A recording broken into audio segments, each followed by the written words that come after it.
Hello all guys, gals, and non-binary pals. Welcome to the newest episode of the Noobs and Knockouts Podcast, brought to you on YouTube, on Spotify, on Google, and Apple Podcasts. I'm Austin. I'm a knockout. Watched a lot of wrestling. I'm David. I'm a noob. Haven't watched nearly as much wrestling. And welcome one and all to our very patriotic 4th of July episode. That's right. I am feeling extremely in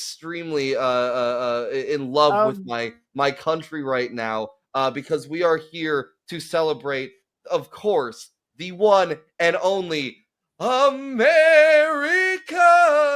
Dream. That's right, baby. We're doing a Dusty arc. Let's fucking go. I'm so excited. Oh my God. Just in time for 4th of July. I didn't really know what to think of you doing a 4th of July bit in January, but okay, it's because I don't know what you're talking about. It's America Day, I guess. Yeah, we are doing a Dusty Rhodes arc on this podcast. But more broadly, this is our first time in an NWA arc. Yes. Now, this is, to my understanding, NWA WCW, right? It's not WCW yet. Oh, okay. I'll get to that. I prepared so much history lessons for this. I'm about to learn. I'm fucking excited. But yeah, today we are going on the road to Starrcade 1985.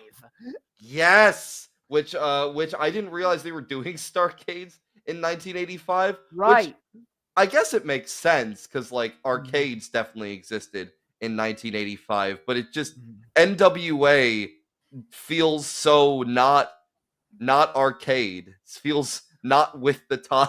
Yeah, sure.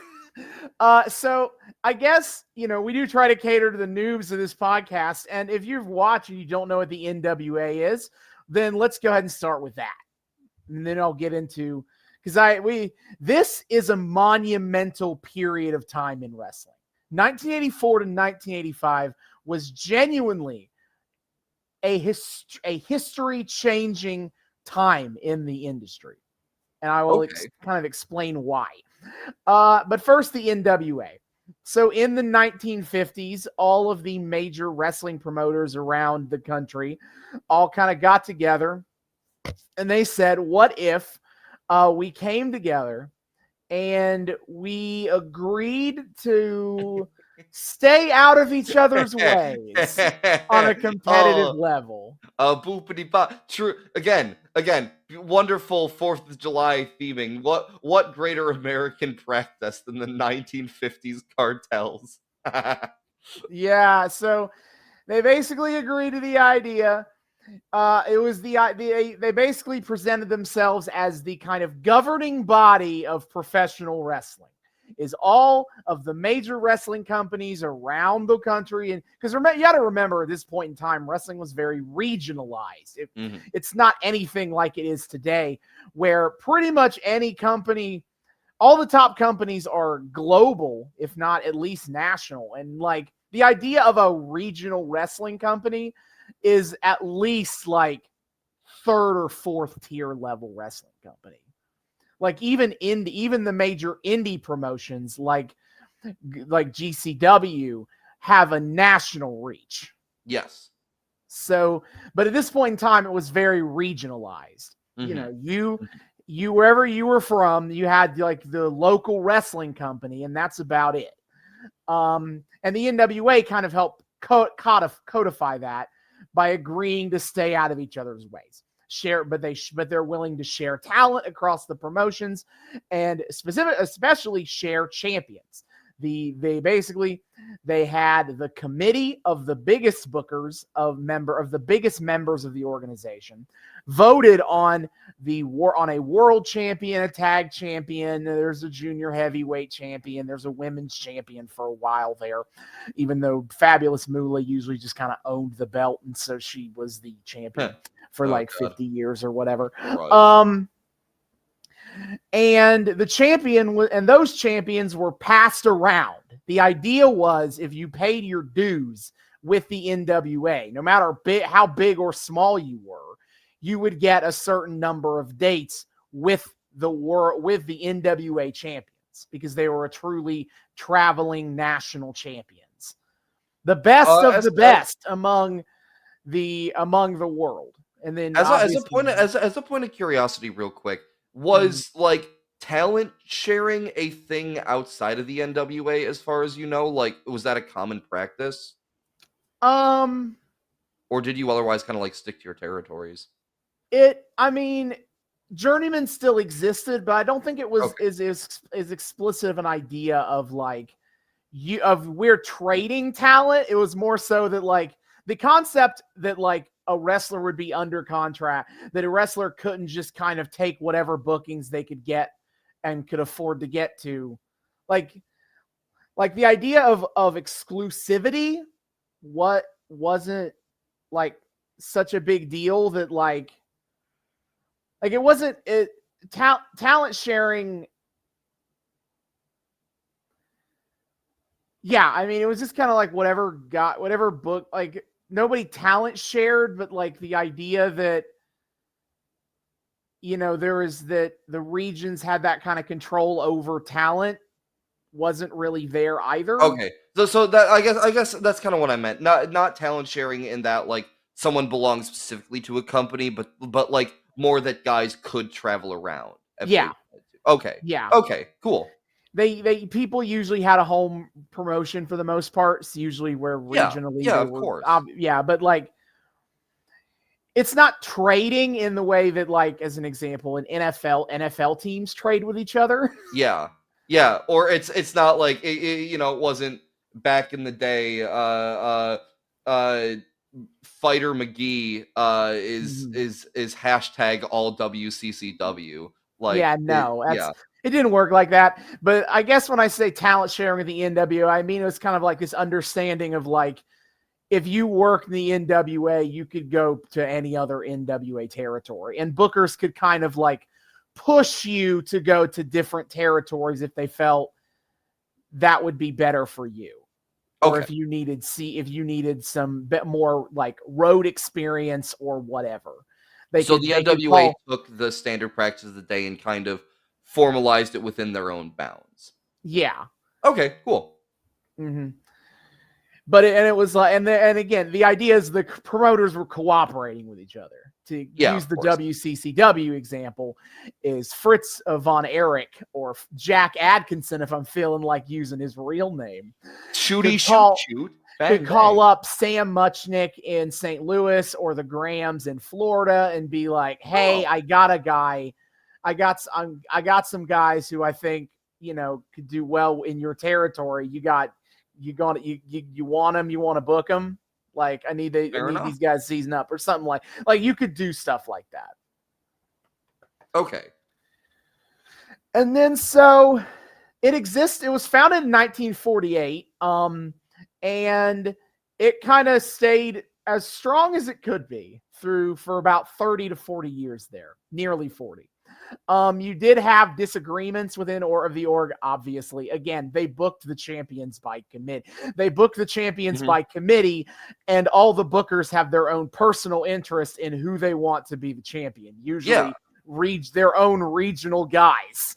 And that's what got Vince Sr. to break off, right? Yeah, if you look at the biggest name people who left the NWA, like the AWA in Minneapolis, Vern Gagne's joint, and the WWF, Vince Sr.'s joint in New York, that was a big reason why. Is they were like, "No, we want our guy to be the champion." And they're like, "No, we don't want that." So they're like, "Fuck you. We're going to make our own." Outstanding. But it should be understood, though, that just because Vern Gagne or Vince McMahon Sr. weren't explicit dues-paying members of the NWA did not mean that they were enemies of the NWA.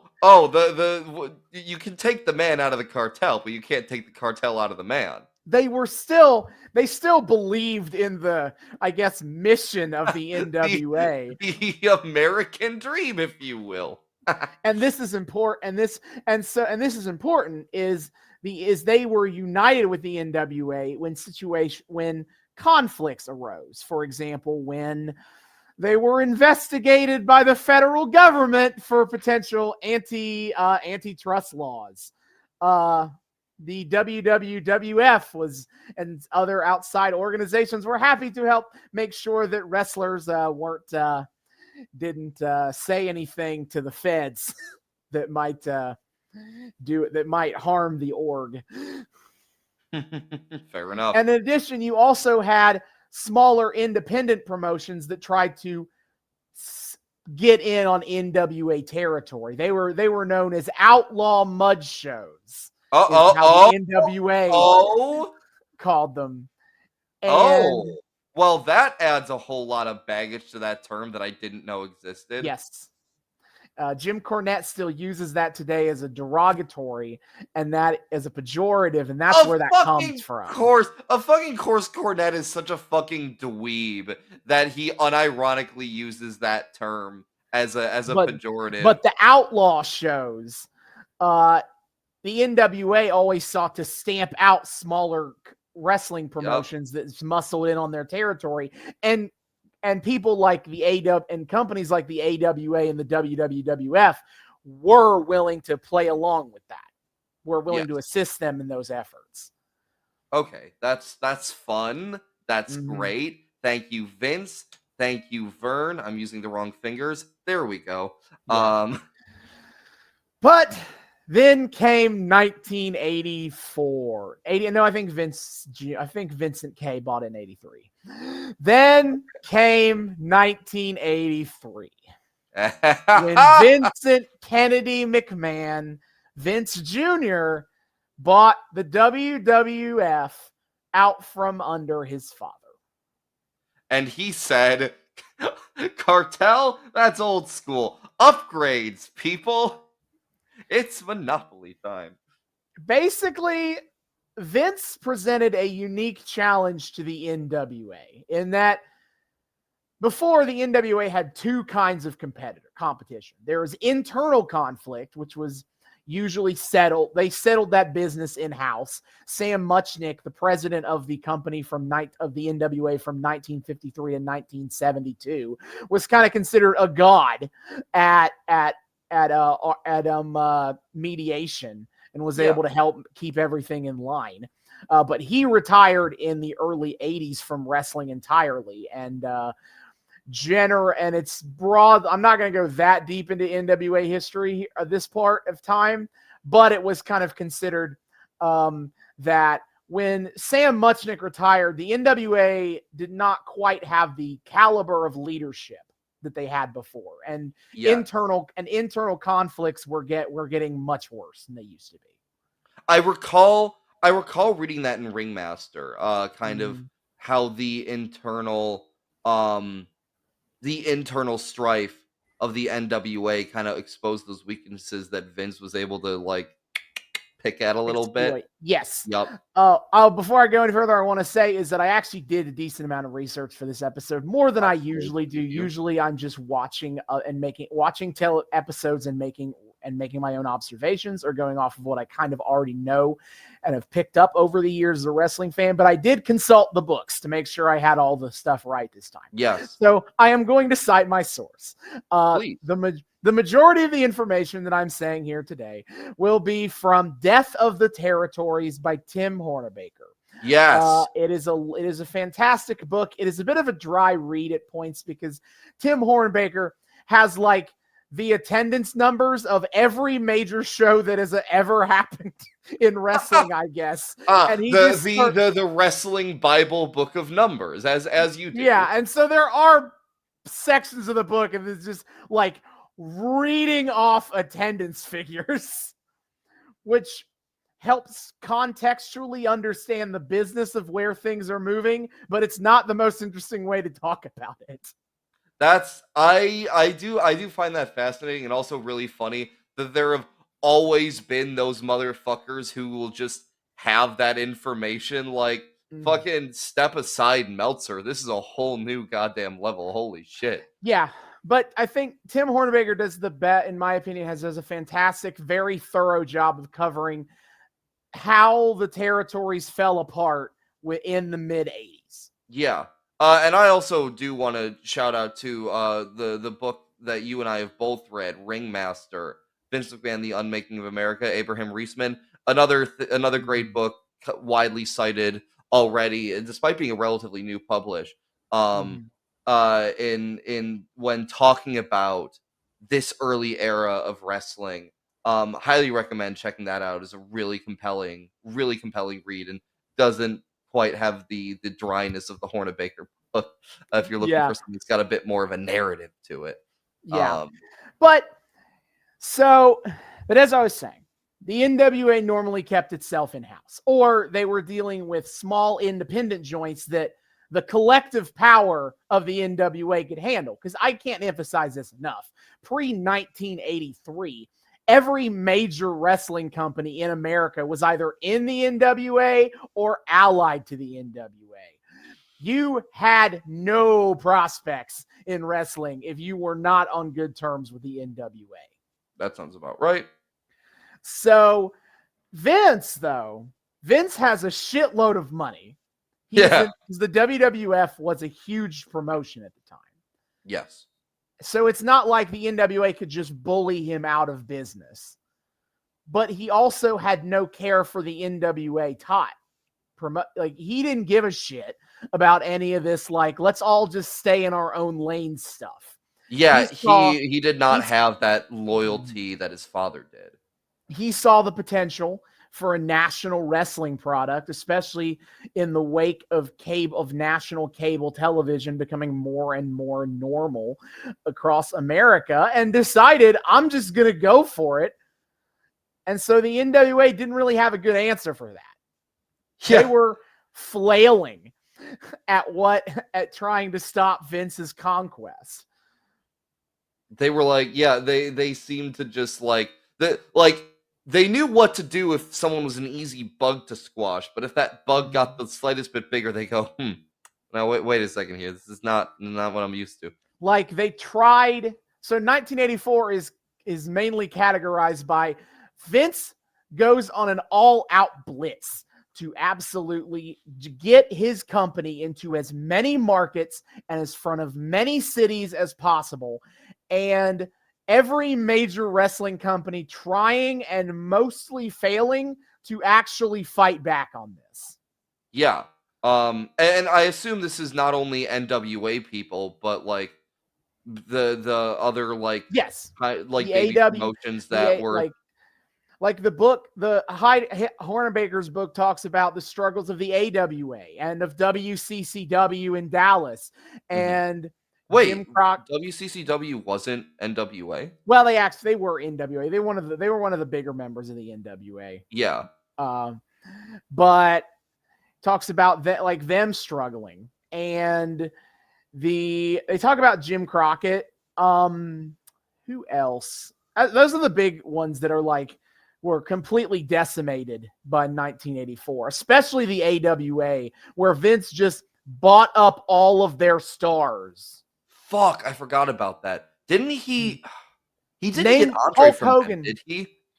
Hogan was an AWA guy. You're right. Hogan was the big AWA guy he took away. Okay, that's who it was then. Yeah, that's the biggest name. But he took everybody. Like, Mean Gene came from the AWA. Holy shit. Bobby Heenan came from the AWA. Jesus.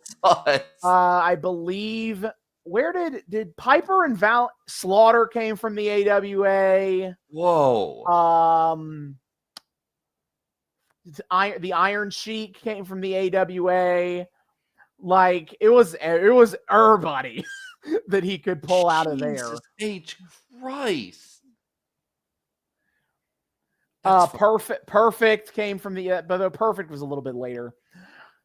Perfect was an AWA guy, though. The Rockers were AWA guys, but again, that was later. I don't have a list of every major star and where they came from in front of me here, but that was, he picked those bones dry on the AWA, and they struggled hard to combat that. That makes a lot of sense, because he's not only trampling over their audience, but over their ability to draw. And not just, he didn't just take talent, he took their TV slots. Vince McMahon walked his ass to every television broadcaster he could get a hold of and basically undercut all their deals. If they were getting paid $5,000, if the other companies are getting paid $5,000 from the TV companies, Vince would take it at $2,000. If they were taking those air shots for free, Vince would pay them to air his product.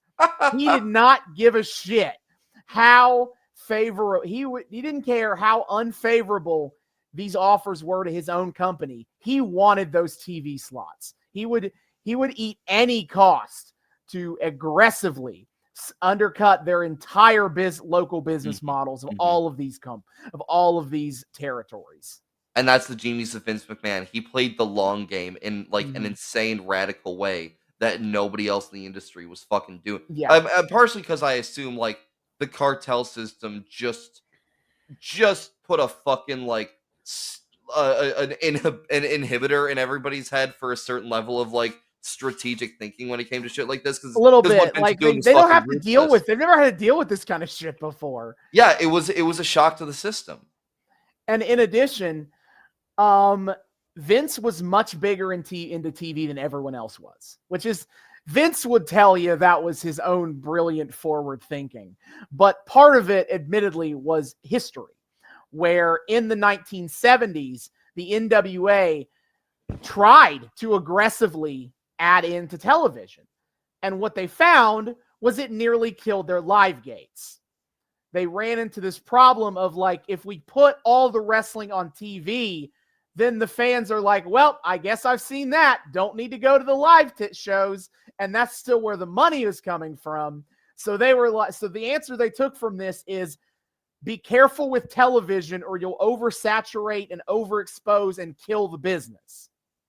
Is the lesson they took from that. Wait, that's actually I didn't think there was any precedent for that kind of like attitude. That was actually a thing. What the shit? No, wrestling was a major television draw pretty much as soon as television started airing wrestling. Well, yeah, of course.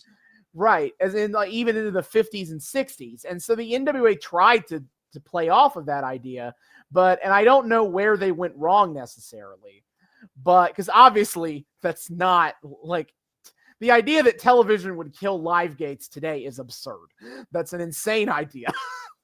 If you look at 2024 wrestling, but in the NWA, that is what happened. In the NWA times, they tried to aggressively push TV, and all it did was kill their own live gates. So they said, we got to back off. Oh my God.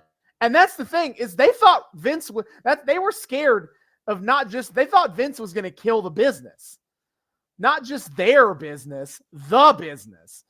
They thought by exposing it to TV too much, and because of his style of wrestling, they all hated it. They all looked at Vince's style of wrestling as a cartoon clown show which it was.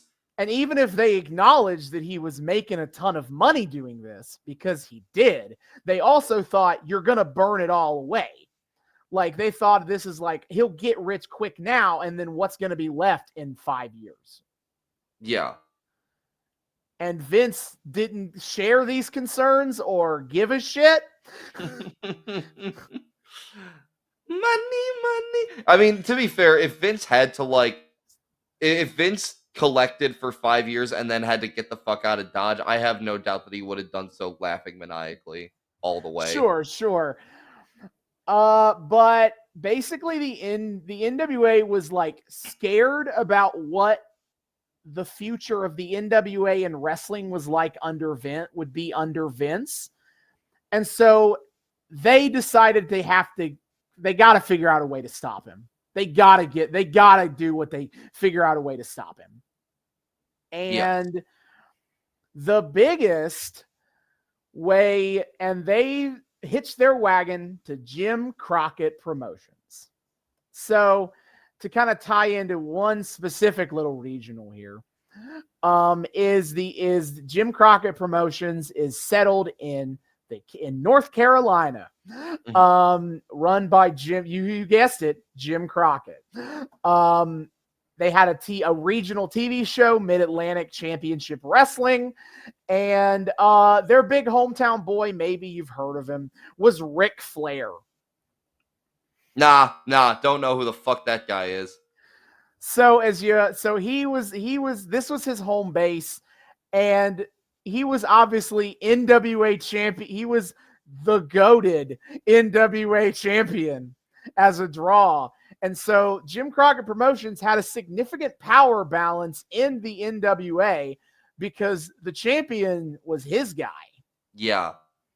And he who controls, and not only that, like, his champion was just one of the biggest stars in the entire industry. So he who controls the Ric Flair controls the universe, or at least the territory. Yeah. The tattered remnants of the territory system. And not only that, he also gained a significant number of power with the other major area power of the time, Georgia Championship Wrestling, which now I got to back up a little bit to talk more about Vince, because this is important, I think. Okay. Is in September of 1984 was known as Black Saturday, where Vince McMahon had successfully purchased the TBS Superstation TV slot away from Georgia Championship Wrestling. Georgia Championship Wrestling was another top promotion of the area, specifically because it aired on nationally broadcast Turner's TBS Superstation. Good old Turner. And Vince bought out their time slot. And so on Saturday at 6:05 Eastern on TBS, when everyone tuned in for Georgia Championship Wrestling, it was Vince McMahon who opened the show. Yes. To announce his special WWF broadcasting. I remember reading about that. Yeah, that's so fucking crazy. Now the thing is, though, this move didn't work. Basically Vince's strategy, in terms of like entering into territories beyond just buying up all their stars and buying their TV slots, is like when he actually booking shows there, he basically would just throw all his big stars in this new area, especially local area stars. That was the cruel part, is he buys up all these territory stars and then books shows with those old territory stars, so that the local fans are like, oh, hey, this is where Hulk Hogan is and where Sergeant Slaughter is, or whoever, this is where the Freebirds are. Yeah, his first show in AWA's territory just looked like a normal fucking episode. AWA just looked like an AWA show. It also looked like just a normal future episode of like Saturday Night's Main Event. Yeah. But there were two territories where this strategy didn't really work. Memphis. It didn't work. He tried to pull this shit in Memphis, and Memphis specifically, Jerry Jarrett's territory, Memphis didn't give a shit about these like stars, these big matches with no storylines. Memphis was built on the idea of blood feuds. And so Hulk Hogan wrestling Moondog Vachon, because he's a local, so he was not going to get the Memphis crowd to clap like seals, because that's a name we know. Yeah. Because they know that Hulk Hogan's never beefed with this guy before. Who gives a shit? Yeah, why the fuck are we watching this? And so that didn't work. And then it didn't work in Georgia, in Atlanta, because the Southern wrestling fans don't give a fuck about this Yankee and his circus wrestling show. Absolutely. They want real wrestling. They do. They want the real wrestling. So the ratings sucked ass. In fact, not only were they disappointing, Georgia, Ole Anderson created a new Georgia wrestling show, Championship Wrestling from Georgia, got a time slot on TBS on Saturday mornings, and outdrew the WWF shows. Oh shit, that's amazing. Wait, that's so cool. Mm-hmm. but that could be survivable. You could pick up ratings, right? Well, the other problem is this is where the beef between Vince McMahon and Ted Turner started. Oh, Because Ted Turner let Vince buy these time slots with the assumption that Vince was going to do what GCW did, which is do live in studio filming of wrestling shows in Atlanta. And Vince didn't want to do that. In the WWF, the WWF instead did reused house shows and other shows. Basically GCW on TBS was like a D-level WWF show. They did reruns of matches that were on house shows and other televised wrestling shows, but they were in big arenas because that's what WWF thought they needed to prove how big time they were. Is they thought that was more appealing than filming in a rinky-dink studio in Atlanta. We're going to show our big arena matches. And the audience disagreed. And also Ted Turner was mad that Vince lied to him and didn't film out of the studio. Was it a lie from Vince, or was it kind of a like, I'll think about it sort of deal?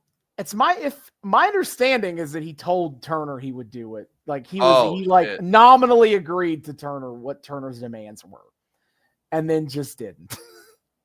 Jesus Christ. And then so shit was bad, and Ted Turner actually tried to buy the WWF from Vince to kind of to fix this situation, and Vince rebuffed him.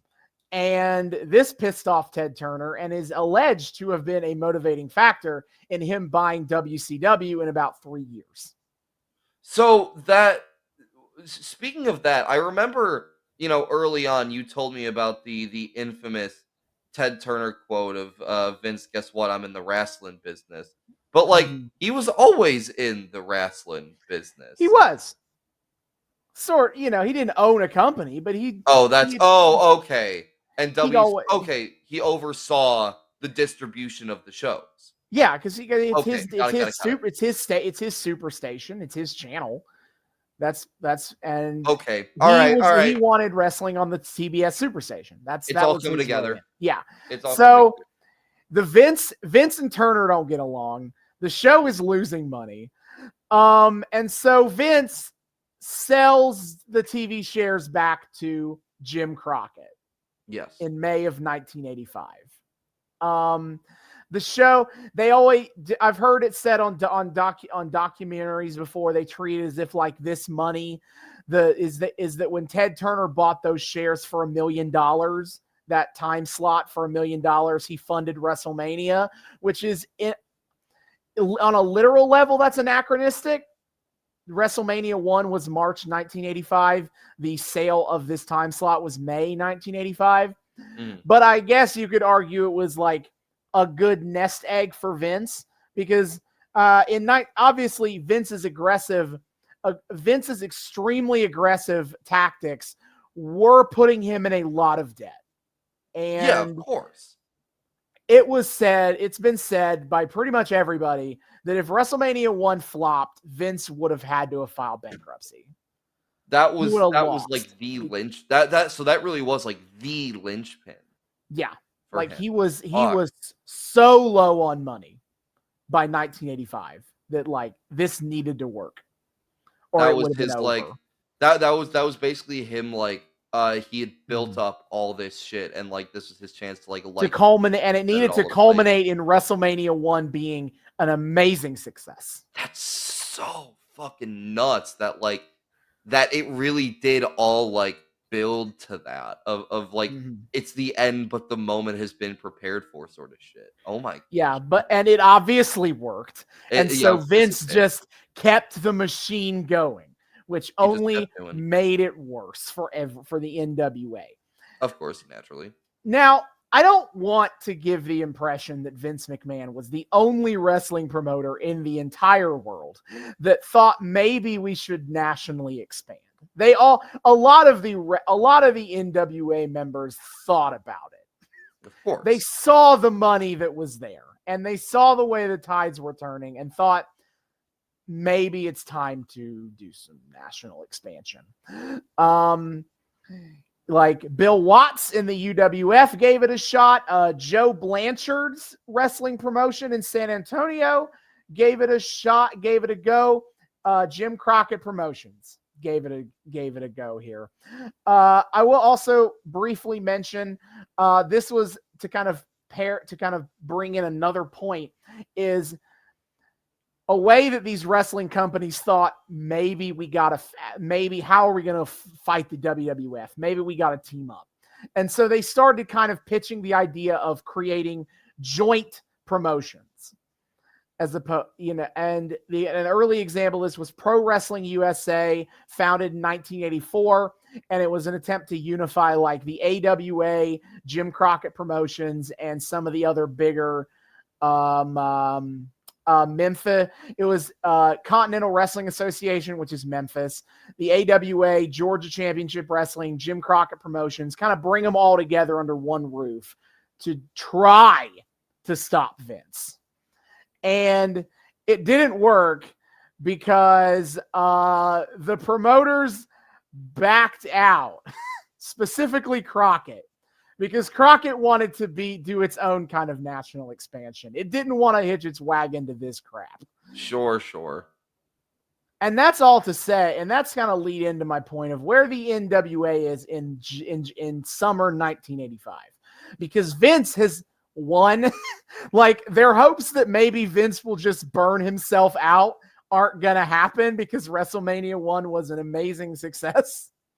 And it's like a fucking scene in a movie. Like all the guys watch on in horror as the ultimate triumph is completed, and there, someone's mustache falls off or so. Like just sheer fucking devastation. Vince ended their whole careers.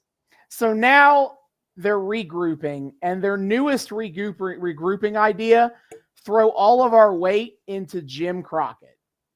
Because Jim Crockett, by mid-1985, is a huge success in his own regional territory, but also has purchased Georgia Championship Wrestling, Championship Wrestling from Georgia.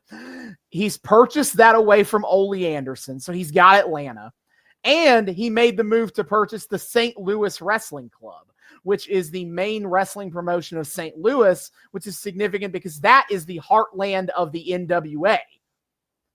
He basically bought the NWA home base.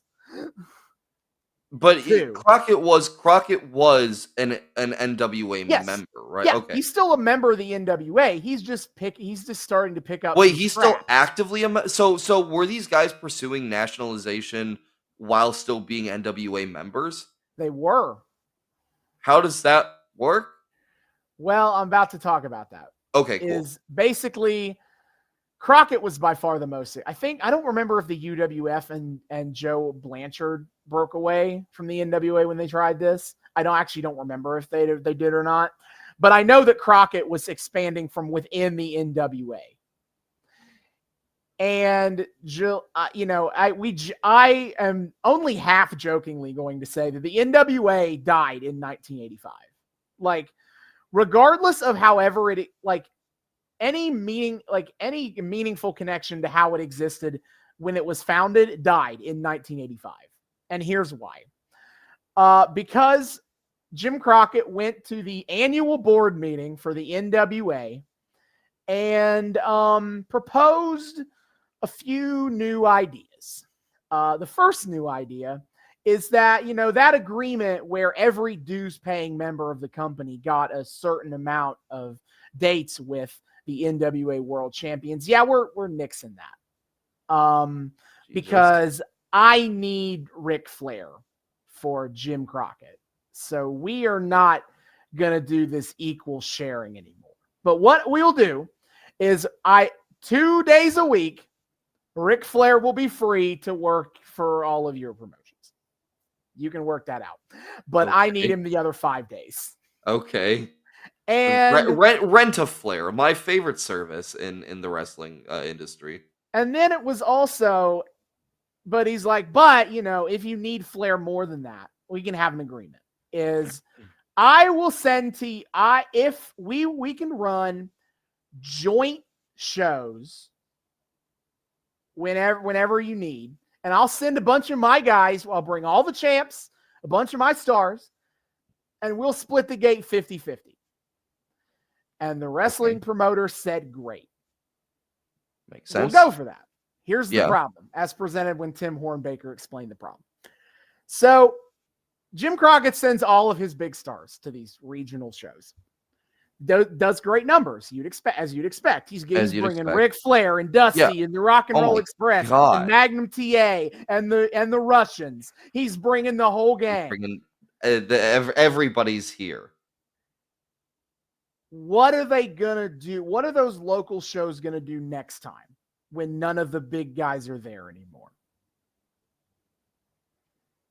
Oh shit! So I guess that means they got to call Jim Crockett and do more shows.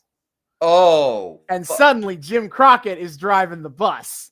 That's and Jim Crockett is making inroads on other regions that he otherwise wasn't involved in under the guise of joint show productions. That's fucked up. Holy shit. That's evil. And another dynamic to consider is that in traditional NWA times, you're only sending the champions. So Ric Flair, or whoever, of course, is going around and facing a top local guy. That was the idea, is that he's facing the best of these regional companies. But then when Crockett is sending a dozen of his own guys, Flair's just fighting Crockett guys. This elevation of these regional talents by getting to interact with top NWA world champions is gone because the NWA belts are staying in the Jim Crockett ecosystem. Oh my fucking God. At this point, we have reached the point where in the eyes of the public, Jim Crockett Promotions is the NWA show. There isn't a difference. It's not. Was there not still a committee at this point? There was, but the committee's desperate. The territories are losing, and they're losing bad. So they are throwing their weight in with Crockett, no matter how desperate and how bad all of this shit ideas are. They're throwing their weight in with Crockett on the hopes that he will kill Vince. And then we can worry about redistribute. We can get back to normal. And then we can Julius Caesar Jim Crockett and take everything back to the way it was. Yeah, but honestly, again, only half joking. In my book, Jim Crockett killed the NWA because him and JCP presented these ideas and these booking choices with the NWA that killed the entire point. It stopped being a joint governing body with all of these members being on relatively equal ground, provided they pay dues. It's the Jim Crockett Promotions show, and everybody else is just playing along. Holy shit. Oh my God. All these guys are such fucking money perverts. Holy shit. This is so nuts. So, yeah, all that very long intro to say the NWA is basically Jim Crockett now. Okay. That they are essentially one and the same at this point. I'll kneel before our king of the NWA, the God King Jim Crockett. That's where we're at. So September tonight we're going to watch. So that's actually leads this idea that like Jim Crockett exists and so does the NWA. Helps kind of explain the era on television because there's two fucking shows. There's Mid-Atlantic Championship Wrestling, which is the regional, wrestling show, and World Championship Wrestling, which is the show that airs on TBS. Okay. The name the World Championship Wrestling was pushed by Ted Turner to have a more national appeal away from Georgia Championship Wrestling or Championship Wrestling from Georgia. Is it a direct lineage from one to the other? Yes, it's all the lineage of WCW comes from JCP. Okay, So, got it. which as I said, by this point has merged with Georgia Championship Wrestling. Okay, So it's all got it, the got it, same. got it. It's all the same lineage now. Got it. So the Peacock has both shows to Really? differing amounts. They have Mid-Atlantic and WCW. And so we're going to watch some of both in this arc. They only have WCW starting in November 85, and tonight we're watching in October. So we are watching a Mid-Atlantic the hour-long Mid-Atlantic show And versus the a Mid-Atlantic 2-hour-long WCW show. the Mid-Atlantic show, is that the like actual main Jim Crockett show, just to be clear, or is that what is it regional to? I guess is my like question. it's regional to like the Carolinas where they were filmed, where the home base of Jim Crockett was. The home base. Okay, got it. It's regional to the home base. WCW was the national broadcast on TBS. And Okay. honestly, it doesn't really seem like Jim Crockett prioritized one over the other. Really? On this, like it feels like it's not the same show. I had to double check on that. It's not like the same show twice, but they feel relatively equal in terms of significance. Okay. But now after 40 minutes of rambling about No, this is so wrestling cool. history, I'm so fucking happy I learned about this, like more about this shit. Yeah. So let's talk about Starrcade. Starrcade was formed in 1983. The idea of a super show to put all your top stars on isn't exactly weird at this point. Yeah. Even before WrestleMania, there was NWA Starrcade. WCCW had Star Wars. Oh. I can't believe they got away with that one. To be honest, like they just did. They just called it Star Wars. Lucas wasn't feeling particularly litigious. I mean, I guess you could argue that absolutely no one would confuse these products. Well, no. But it's like, yeah, the biggest WCW shows were the Christmas Day Star Wars. Jesus That's Christ. it. Oh my! Yes, the Star Wars Christmas special. Everybody's favorite wrestling show. This is the Star Wars Christmas special. I believe it. I mean, it's not any fucking weirder than the actual one. The one where the Von Erichs fought the Freebirds in a 6-man tag. And then Chewbacca's grandpa watched porn. Yes. Yeah. The Pro Wrestling USA tried to do Super Clash. But Starrcade was closed circuit TV for its first few iterations. The WWF did beat them to pay-per-view, I believe. I think WrestleMania beat them to pay-per-view. Even if NWA got to closed circuit first with Starrcade. Okay. I mean, Starrcade, it was a November Thanksgiving tradition in their early days, as far as I understand. The 1983 edition was main evented by Ric Flair defeating Harley Race to win the NWA title.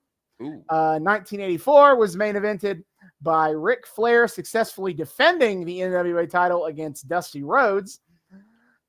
And now we get to 1985, where we are once again on the road to Ric Flair versus Dusty Rhodes. We're running it back again, baby. Hell yeah.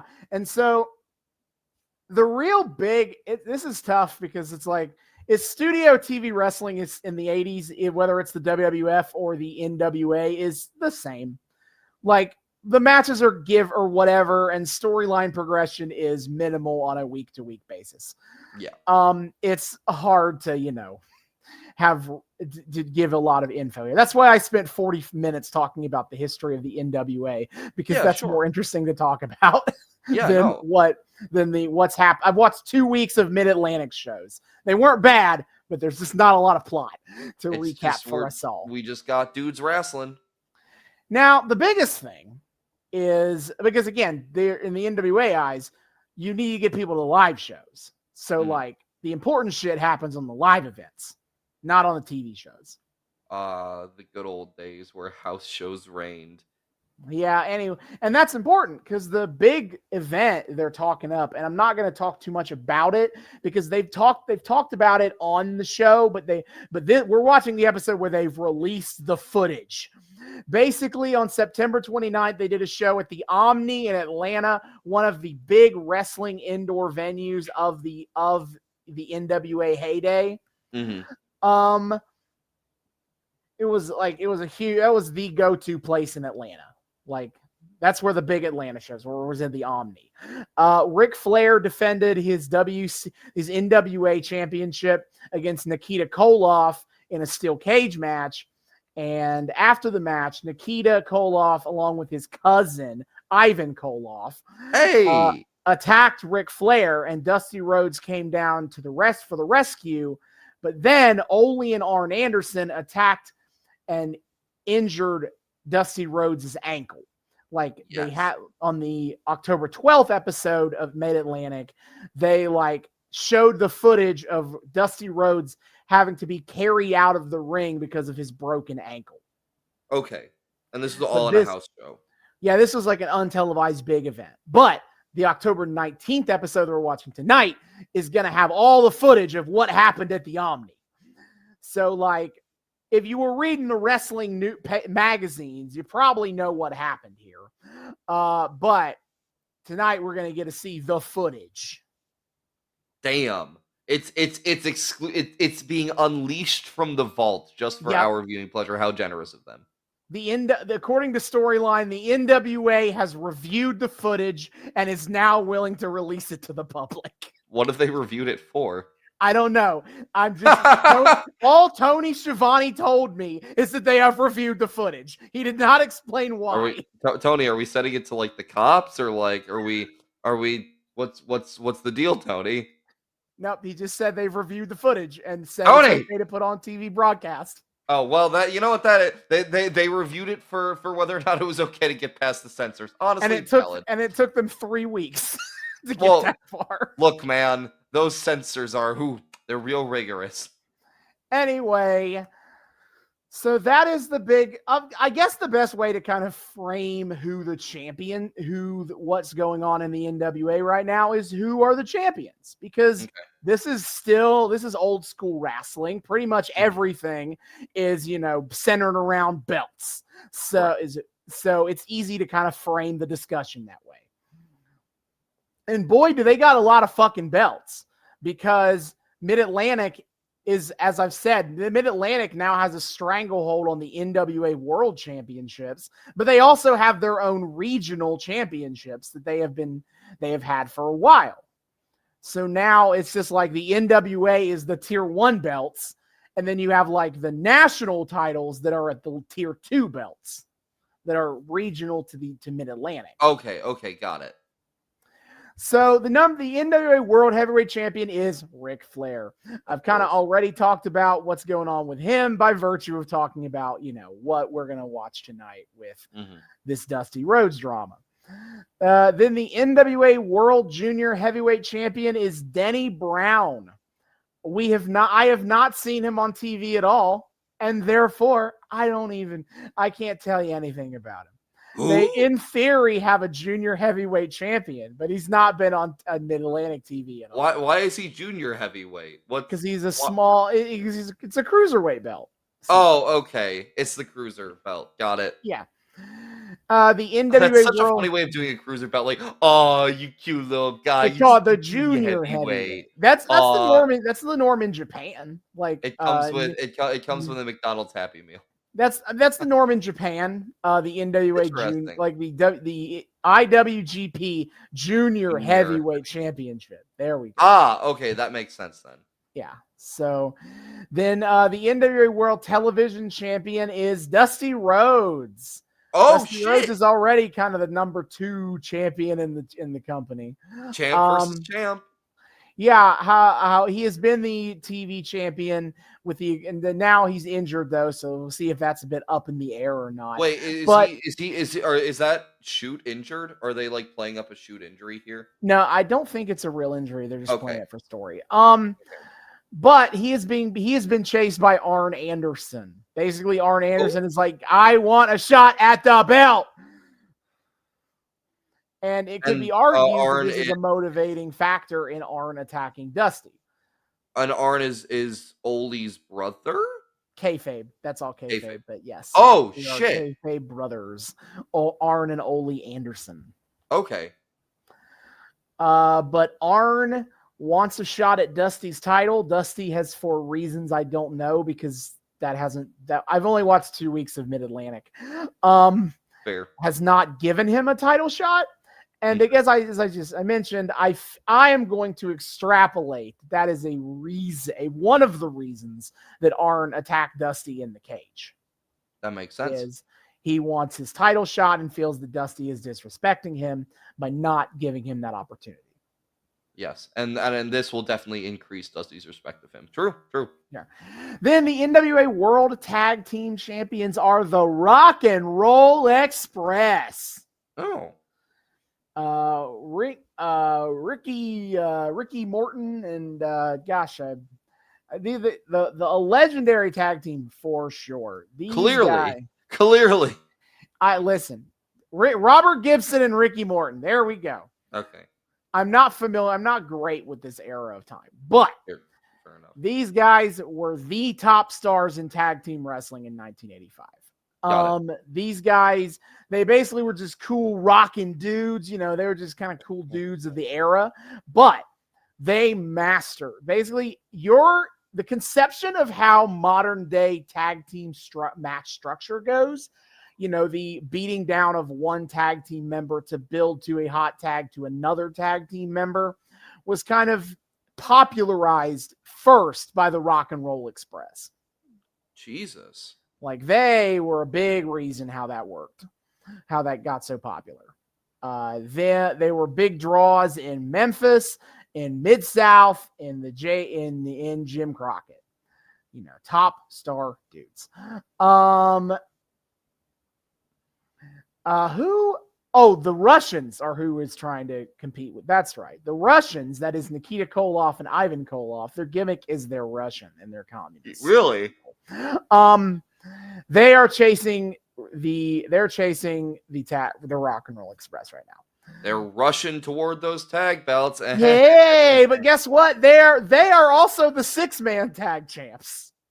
I assume with one other motherfucker. Wait. Rock and Roll or Russians? The Russians. Oh, the 6-man tags are Nikita Koloff, Ivan Koloff, and Don Kernodle, who in kayfabe is the trainer of the Koloffs. Like, he's not Russian himself. They don't play it that way. He's just like a regular dude who is like a amateur wrestling extraordinaire or whatever. What's his name? Don Kernodle. Kernodle. That's a hell of a name. But he is the trainer of the Koloffs and also is a 6-man tag champ with them.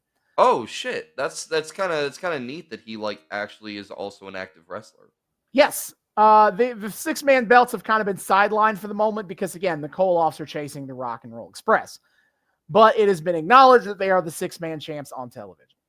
They're sick of having only 3 belts. They want 5. Much better. They want more belts. More belts for the belt god. That's then the NWA United States Heavyweight Champion is Tully Blanchard. Oh, hey!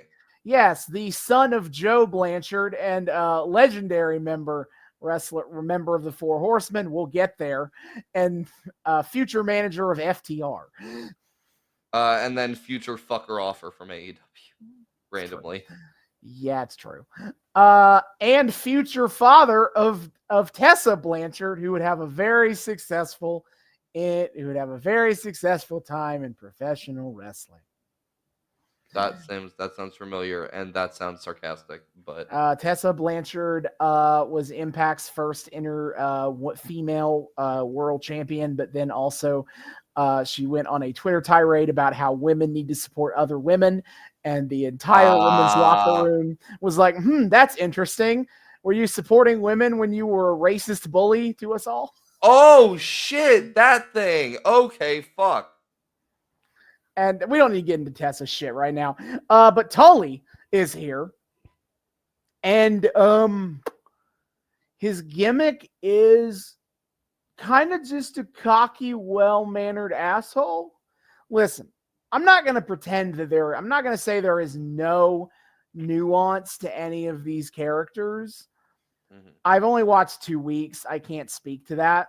I will say, though, is that the NWA is Jim Crockett is doing very serious business wrestling.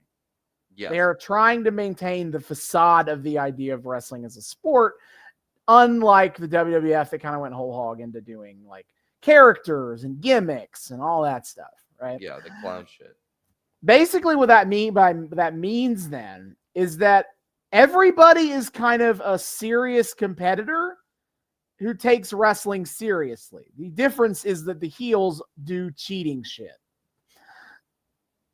But like it's hard to identify who Tully Blanchard is besides like he dresses up nice, he's got a manager named Baby Doll, and he ostensibly is a fighting champion who defends the belt with honor, but he's a cheaty McCheaty little bastard. Ah, I see. You know? He doesn't need to be honest. He's just the best. He don't Yeah. need to prove that any further.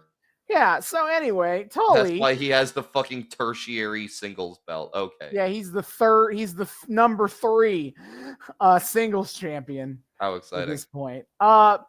So Tully, though, has been chased by Magnum TA. Hey. Yes, that's where Magnum is coming in. Magnum TA is a big up-and-coming star at this point in time. Dude has got, like, the mullet and the beard. He looks like Burt Reynolds. He's got the leather jacket. He's kind of a cool badass that is really picking up steam here. And he is in a blood feud with Tully Blanchard. I don't know all the specifics. I did see a clip where he like non-consensually kisses Baby Doll. Classic babyface behavior in 1985. Classic. You know, but 1980s wrestling babyfaces love to talk to female managers and say how they should get with a real man and then kiss them non-consensually. Yeah, it truly speaks to the cultural values of the time. In that if you're a good guy, it's okay because women want you anyway. This is what being a ladies' man is. A cool, badass ladies' man. Yeah, looking at Magnum TA, he looks like a combination of Burt Reynolds and Jake the Snake Roberts. It's kind of fucking crazy. Yeah. So I know he came on to Baby Doll. I don't know much more about what's been going on with these two, but I do know that Tully Blanchard is sick and fucking tired of dealing with Magnum TA. He is like, I am taking a vacation. I got one more open match contract. So Magnum, you can have that. And then after that, I am taking 30 days off. I am done. You are going to the back of the line, and I'm never dealing with you again. And then I need to go sleep a little bit. Yeah. So Tully is threatening to go take a vacation and is like, I swear to fucking God, you get one more shot, Magnum. That's it. Go away. That's awesome. So we'll see where that leads. Where we go from there. Then the NWA National Heavyweight Champion is Terry Taylor. Okay. So Terry Taylor, you may remember him as the Red Rooster. Oh, hey! Yeah, except he's not a rooster here. He's just generic babyface McGeneric babyface. And I fucking hate him. Yeah, you're really on the Red Rooster hate train. I am. He is so boring. I would rather listen to Red Rooster promos than regular Terry Taylor promos. If I recall correctly, I didn't hate him nearly as much as you did, so I'll be interested to see if I'm as bothered by the generic babyfaceness of it all. I might be, but I think he's super fucking boring. He beat Black Bart, who is a cowboy. That's his gimmick. For the title, and now Black Bart is like, I want a rematch. But otherwise, a lot of dudes. It just keeps being a thing of dudes in wrestling named Bart who are also cowboys. You know, Black Bart, Bart Gunn. Yeah, that's it. No, there was a great promo though where his manager James J. Dillon, who is kind of like the preeminent bad guy heel manager right now. Oh, okay. It was hilarious. He cut a promo where he's like, Terry Taylor should cut the belt in half and give half of the belt to me. Because the thing is, my plane was late the night that you fought Black Bart, so I was unable to prepare him. Really, it's my fault that he lost. So I think you should give half the belt to me, and also I will never make that mistake again. Half the belt because they put in half the effort. Question. Yeah, and he's making the argument that that Terry Taylor didn't beat Black Bart straight up. He only beat Black Bart because James J. Dillon wasn't there. So really, it's partially James J. Dillon's fault. So Dillon should have half the belt. The heel logic, the heel math. This is like heel math 101, and then Scott Steiner goes and teaches you like the more advanced course. Yeah. So right now, there seem to run back more of that, I presume. Terry Taylor and Black Bart.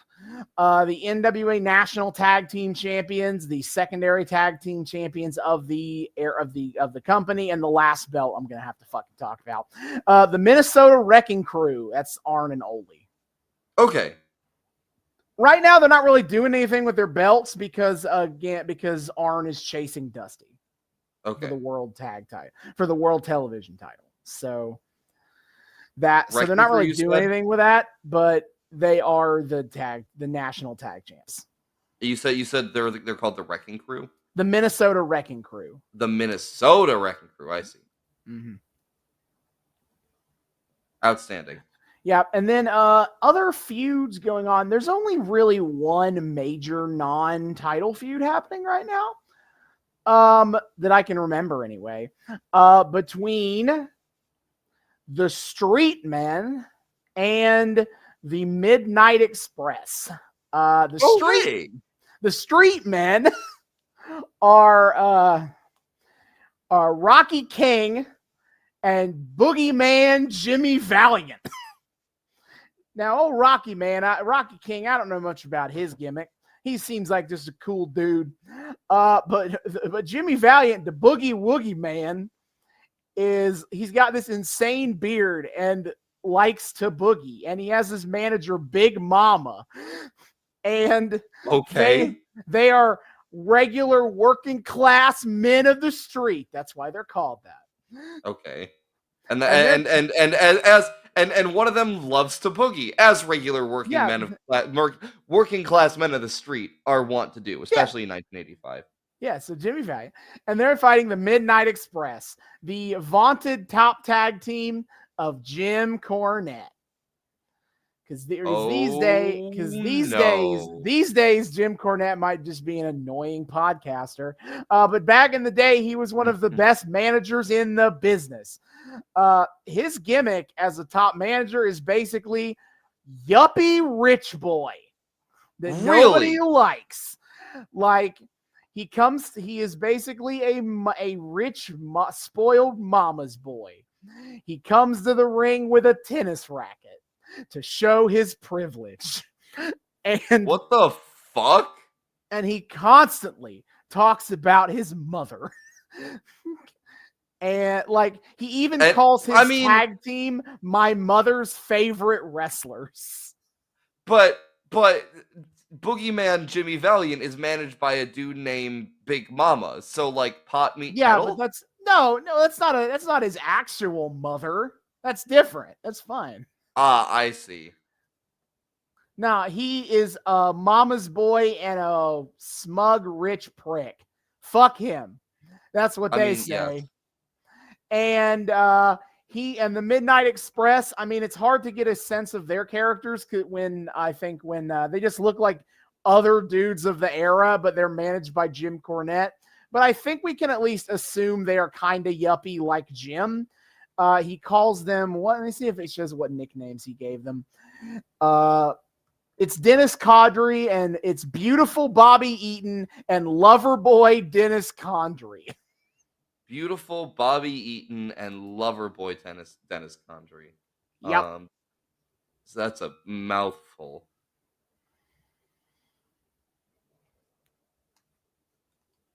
Yeah, but they're the Midnight Express. You know, they're traditionally their top rivals are the Rock and Roll Express.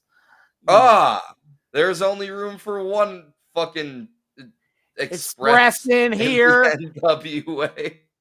Yeah. But right now they're kind of fighting. They were going to have a match with the Street Men, and then the Street Men just brawled with them before the bell could even ring. Okay. So that did not go anywhere. But I assume it will be going forward. We'll see more from the Midnight Express and Jim Crockett. And Jim Cornette. Yep. Yay. Yeah. So I think that covered everything I wanted to cover here. Holy shit. Yeah, so we're watching the October 19th, 1985 episode of Mid-Atlantic Championship Wrestling. If you want to watch along with us, you can do so on Peacock. That is where WWE keeps all of their streaming content. I still can't believe it's on Peacock. That's so fucking nuts. Yeah, they have Mid-Atlantic and WCW. In terms of territory wrestling, Peacock has Mid-Atlantic, AWA, but like late AWA. So very bad. WCCW, the old WCW. Holy shit. I can't think of any others right now, but I might just be Oh, they have some of Mid-South Championship Wrestling as well. Holy shit. I think that's all of it. We just got all the territory. I know they don't have Memphis. And I think that's all the major wrestling territory. I know they don't have St. Louis. It would be cool if they had Memphis because of that whole like crossover that Vince and Bret Hart did with Jerry Lawler. Yeah, that's such nearly lost media. They don't have Memphis. They don't have Houston. Houston is one of the most famous territories out there that Vince doesn't own anything of. I don't think they have any of Bill Watts, UWF. I don't think they have any of Joe Blanchard in San Antonio. Mm-hmm. And they don't have any of the St. Louis Wrestling Club. Yeah. Well, damn. Either way, crazy that they have what they do. Yeah. Would not have expected that. Big appreciator of the WWE Network for getting us this much of territory content. Because obviously, if they shout out to all the fucking dweebs that worked in the content department to preserve that shit. Obviously, Peacock, we're probably never seeing any more of that territory shit ever again. Yeah. Now they're on Peacock, but. So when we come back, we'll be talking about some Mid-Atlantic Championship Wrestling. Oh boy.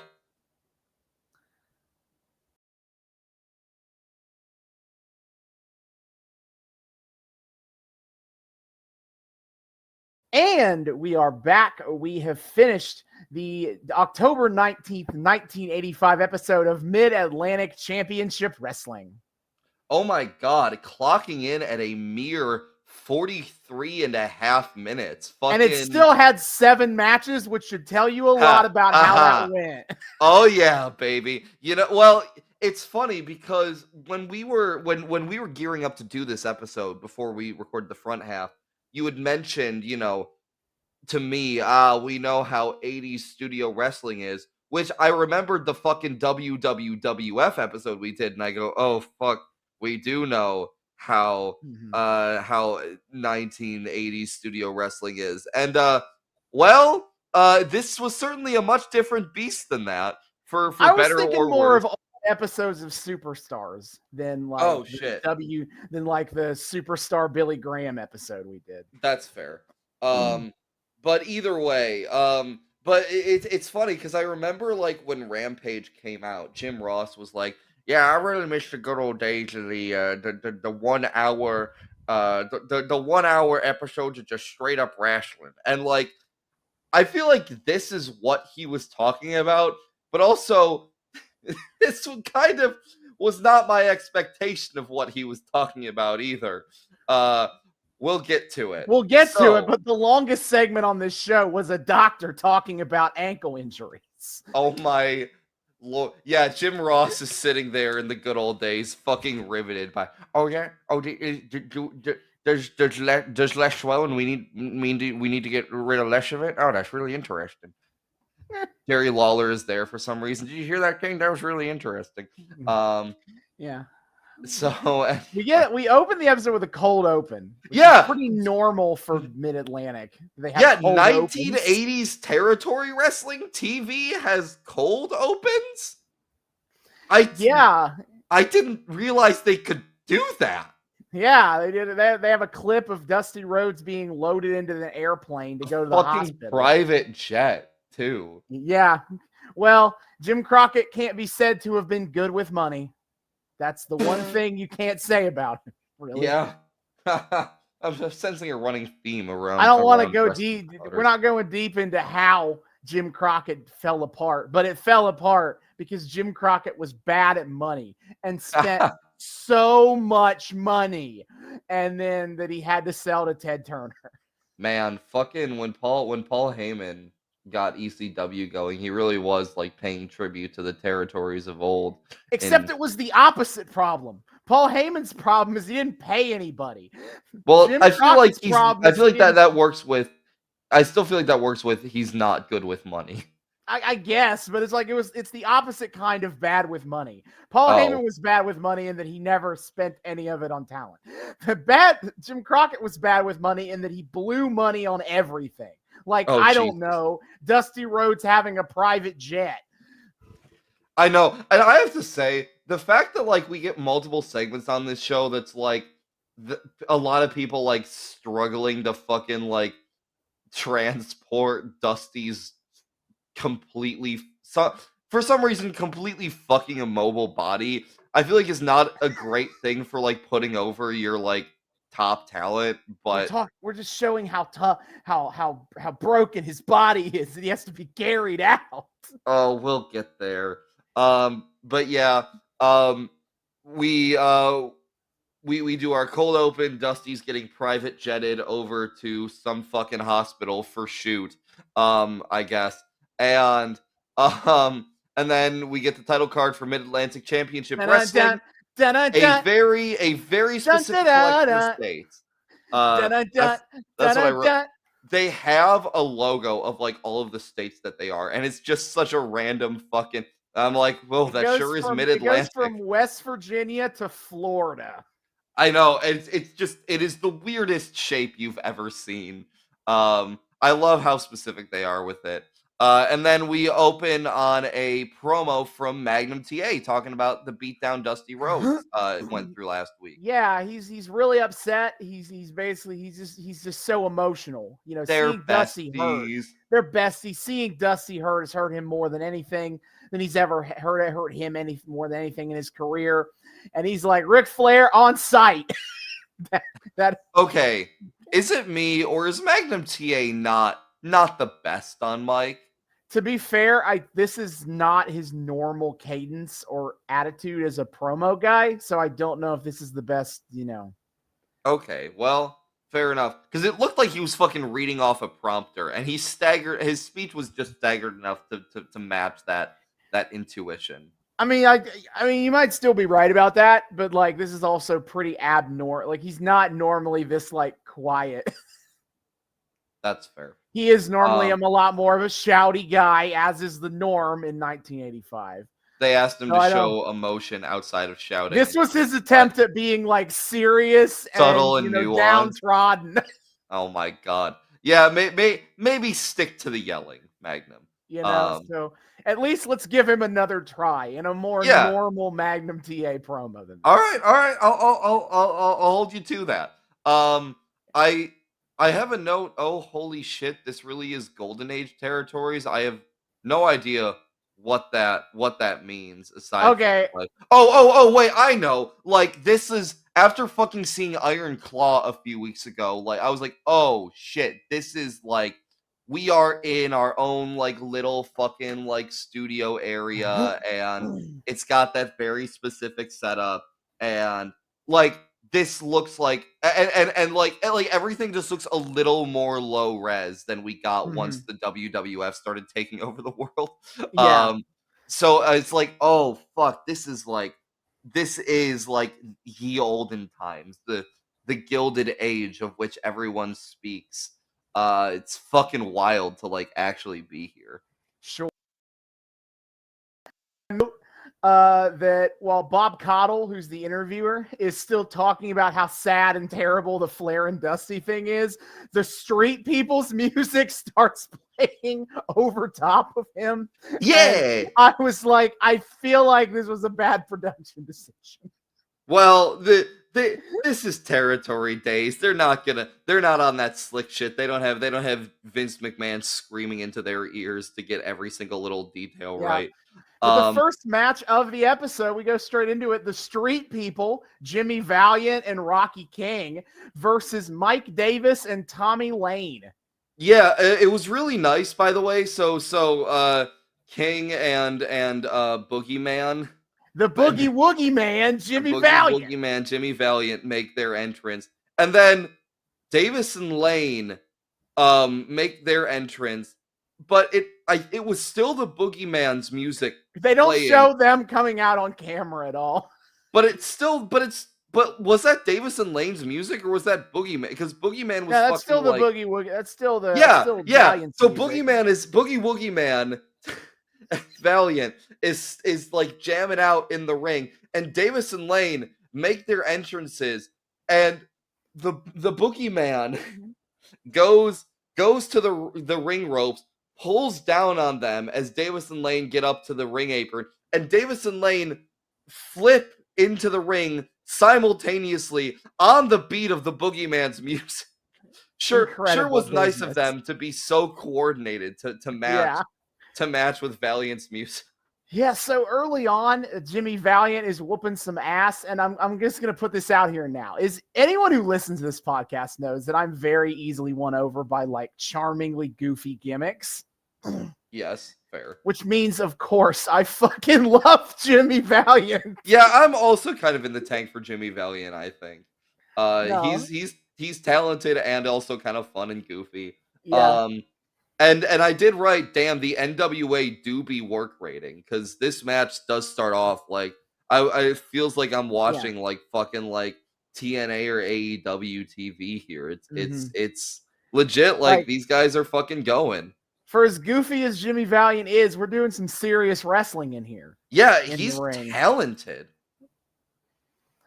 Yeah, so he gets in his licks. He does the tag in to Rocky King. Rocky King hits some big drop kicks, but then, the Davis and Lane start double teaming him. Got to get built to that baby face comeback, baby. Well, big crossbody by Rocky. Rocky locks in the abdominal stretch, but then, oh no, here comes Jim Cornette and the. Oh God, who the fuck is that unsettlingly smooth-faced high schooler on screen? Yeah, I bet that's weird for you. Used to thinking of old man Jim Cornette. Crotchety old man Jim Cornette. And here he's like, I don't know, 10.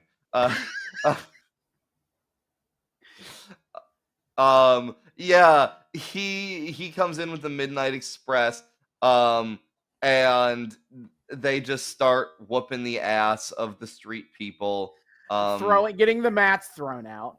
Yeah, getting the mats thrown out. Cornette is carrying around a tennis racket. Yes, because to signify his wealth and privilege that he's his yuppiness. He's a yuppie. He plays tennis. But like, I feel like you don't actually need to carry a tennis racket around all time as a yuppie. Like, I feel like people get the gist if you're, I don't know, just dressed in a nice suit or something. Well, all the managers in the NWA are dressed in nice suits, so he's gonna stand out by carrying a tennis racket, which he doesn't use properly. He doesn't. Triple H went to the Jim Cornette school of using a weapon, where Triple H hits people with the sledgehammer or with the flat side of the sledgehammer, the state, because it's safer that way. Yeah, well, than how you would use a sledgehammer. And Jim Cornette doesn't hit people with the racket; he hits people with the handle. Which I feel like that could do more damage than the racket itself. Because the racket itself, you got a nice flat broad surface. It's easier. It's easier, but it's also easier to fake a hit with the handle than with the racket. Well, what these motherfuckers can take a bump from a tennis racket. Get out of here. But then he starts he grabs King and starts dragging him around the ring, trying to drag him out of the ring, I guess. But Jim Cornette's just fucking dragging this guy on his stomach by the legs. What the shit? Yeah, the Midnight Express hit a Boston Crab top rope knee drop combo on Rocky King, basically killing him, I guess. Mm-hmm. And then they try to do it again to Jimmy Valiant, but by God, it's superstar Billy Graham. Apparently this is a surprise. I guess Graham is supposed to be working heel, or was, and is doing a face turn. I think he was kind of babyface. He just had never teamed up. He just had never run in to help Valiant before. Okay, well, fair enough.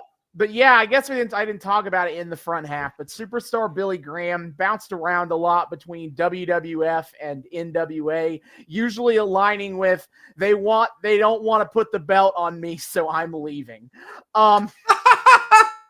Very common, very common sustainable career model.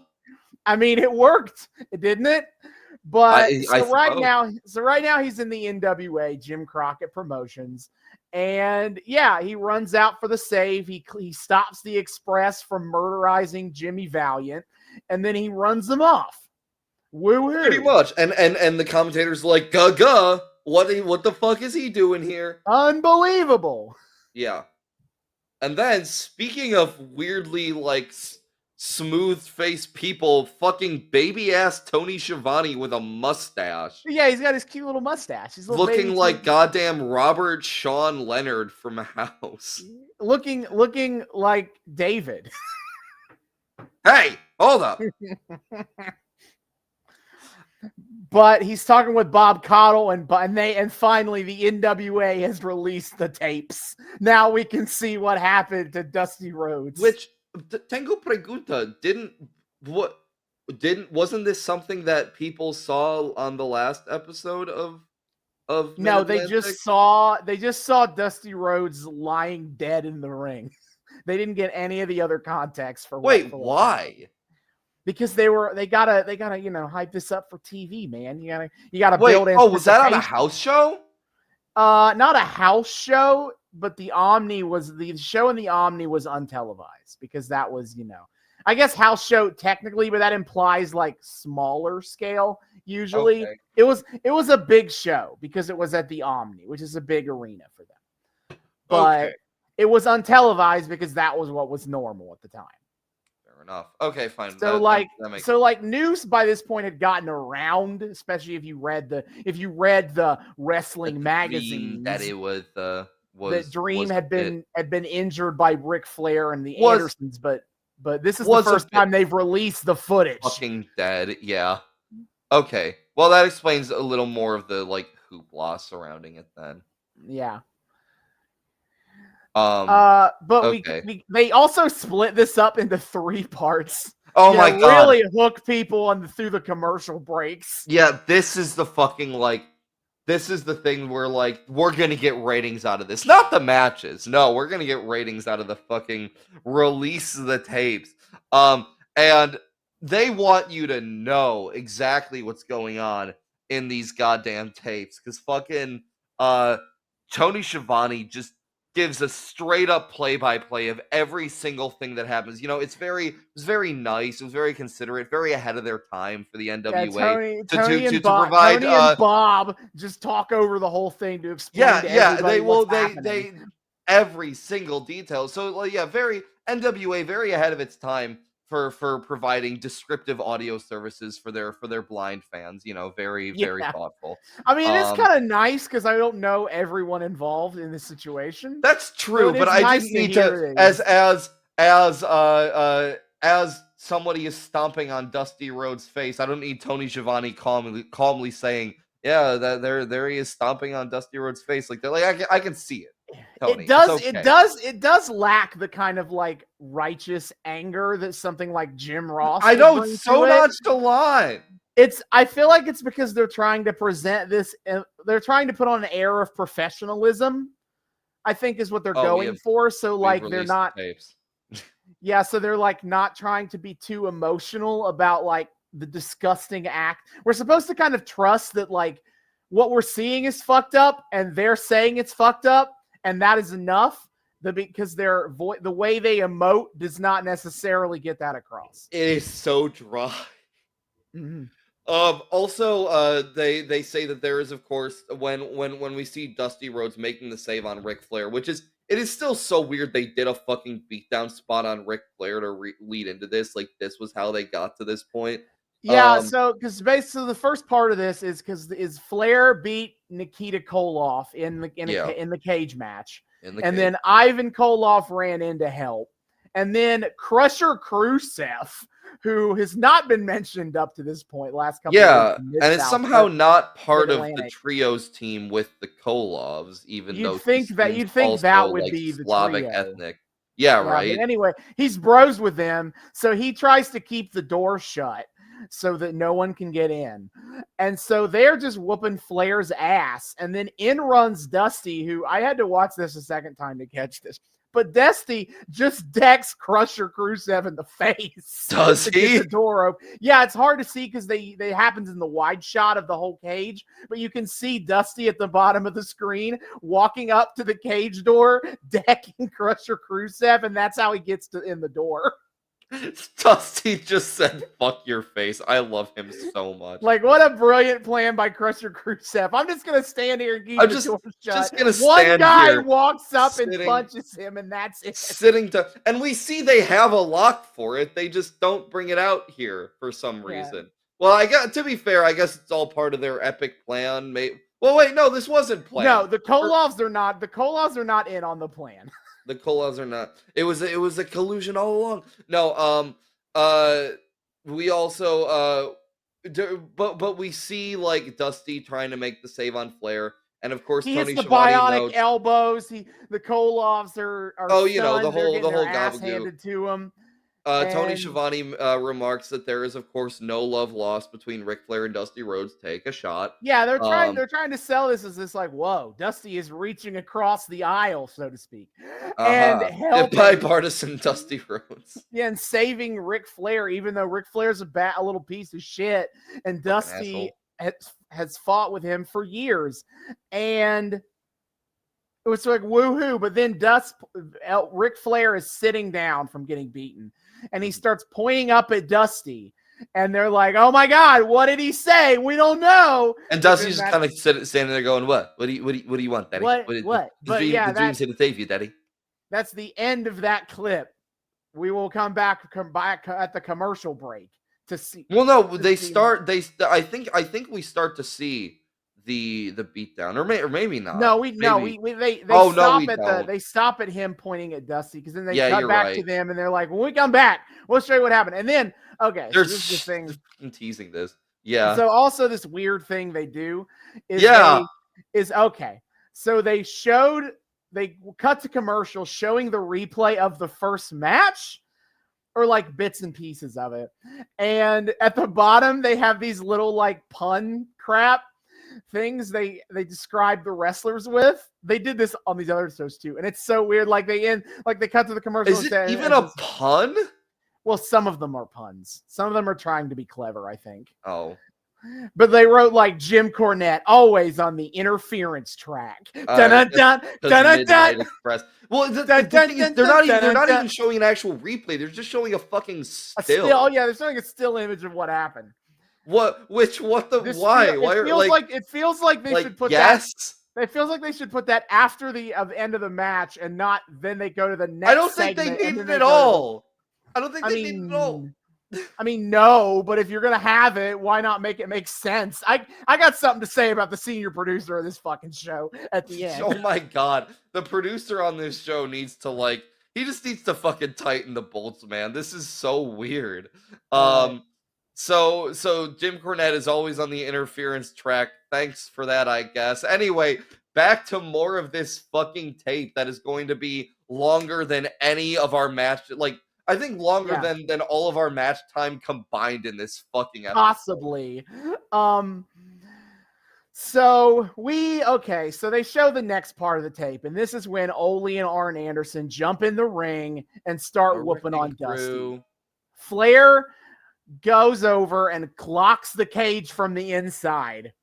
So Tony Schiavone remarks that not only is Dusty helpless, or not only is Dusty Rhodes helpless, but he also can't get any help from the outside.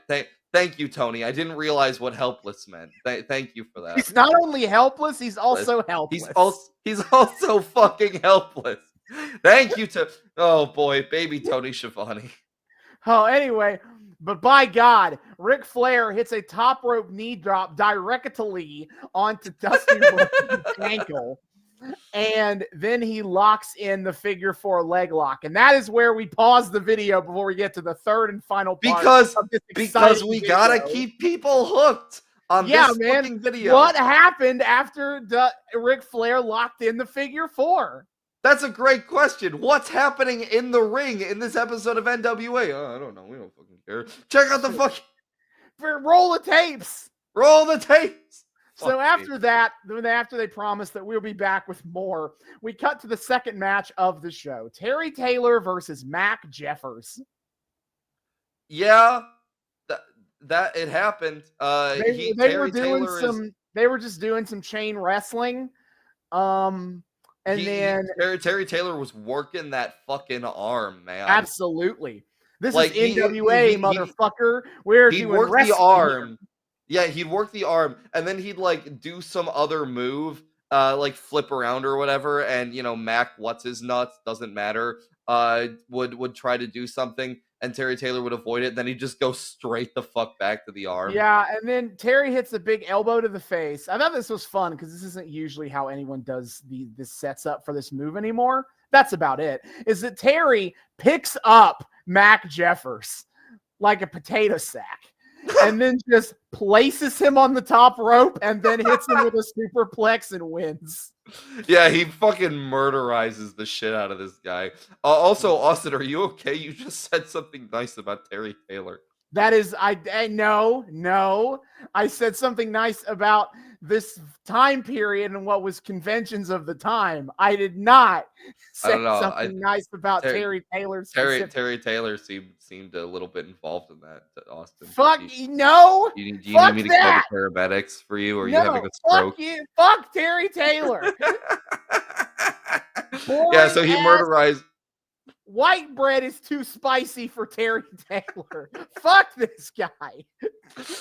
So Austin's favorite wrestler, Terry Taylor, murderizes this jobber with a superplex. Walkity walk. Whatever. The commentary team tries to be like, wow, he must have been 11 feet in the air. I'm like, please, God.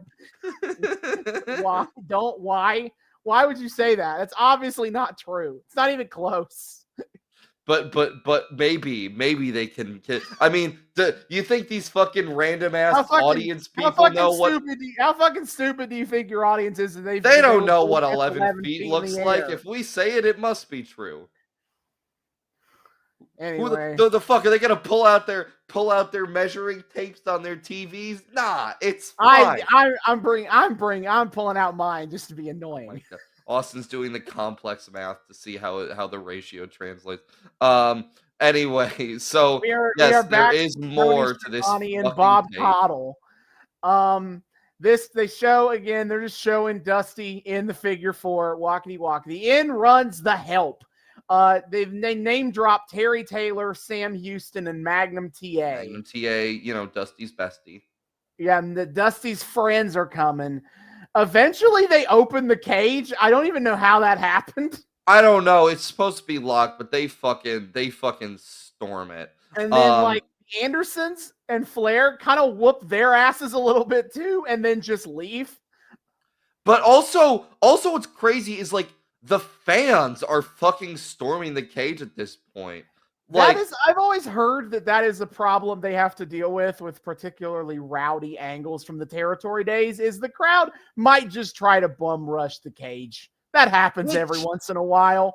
Which, like, I know the wisdom is that, like, the audience is probably knew about kayfabe at this point, but, like, it's still wild that they're still so invested in it that they fucking they just get go so in lost there. in the sauce they just want to fucking like attack shit anyway.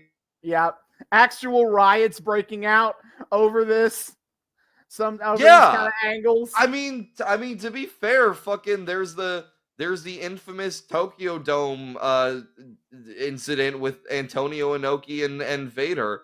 So, like, yeah, I guess people just had an extra special sauce in them in the 80s, man. When the Freebirds turned heel on the Von Erichs, the Freebirds always like to talk about how they couldn't leave the cage because the crowd was rioting too hard. For their own personal safety, they couldn't leave. That's the way they tell it. Fucked up, man. Territory wrestling liked to do really controversial angles in a steel cage so that the wrestlers had a barrier. Strategery. Yeah. That's actually kind of awesome. I mean, it's fucked up and crazy that the fans are like coming up and shaking the cage like in a fucking blood rage over shit that they know is fake. But holy fuck, man. I guess when they said they were humoring the wrestlers, they weren't fucking around. We're humoring, all right. You can go to fucking hell. Yeah. Oh, you wanna beat down on my favorite fictional character and pretend like it's real? Fine. We'll make it fucking real for you, motherfucker. Yeah. Okay. So yeah, so but they eventually clear the heels out. And they say that they can't just get Dusty out of this cage normal like. No, they have to take down the whole ass cage.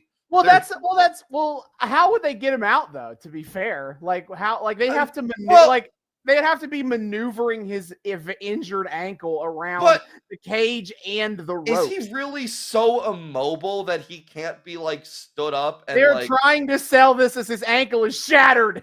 Oh my god! Okay, maybe this is just me being modern wrestling brained, but I guarantee you Dusty has taken far more punishment in the ring during matches in his career than like this fucking beatdown from the heels.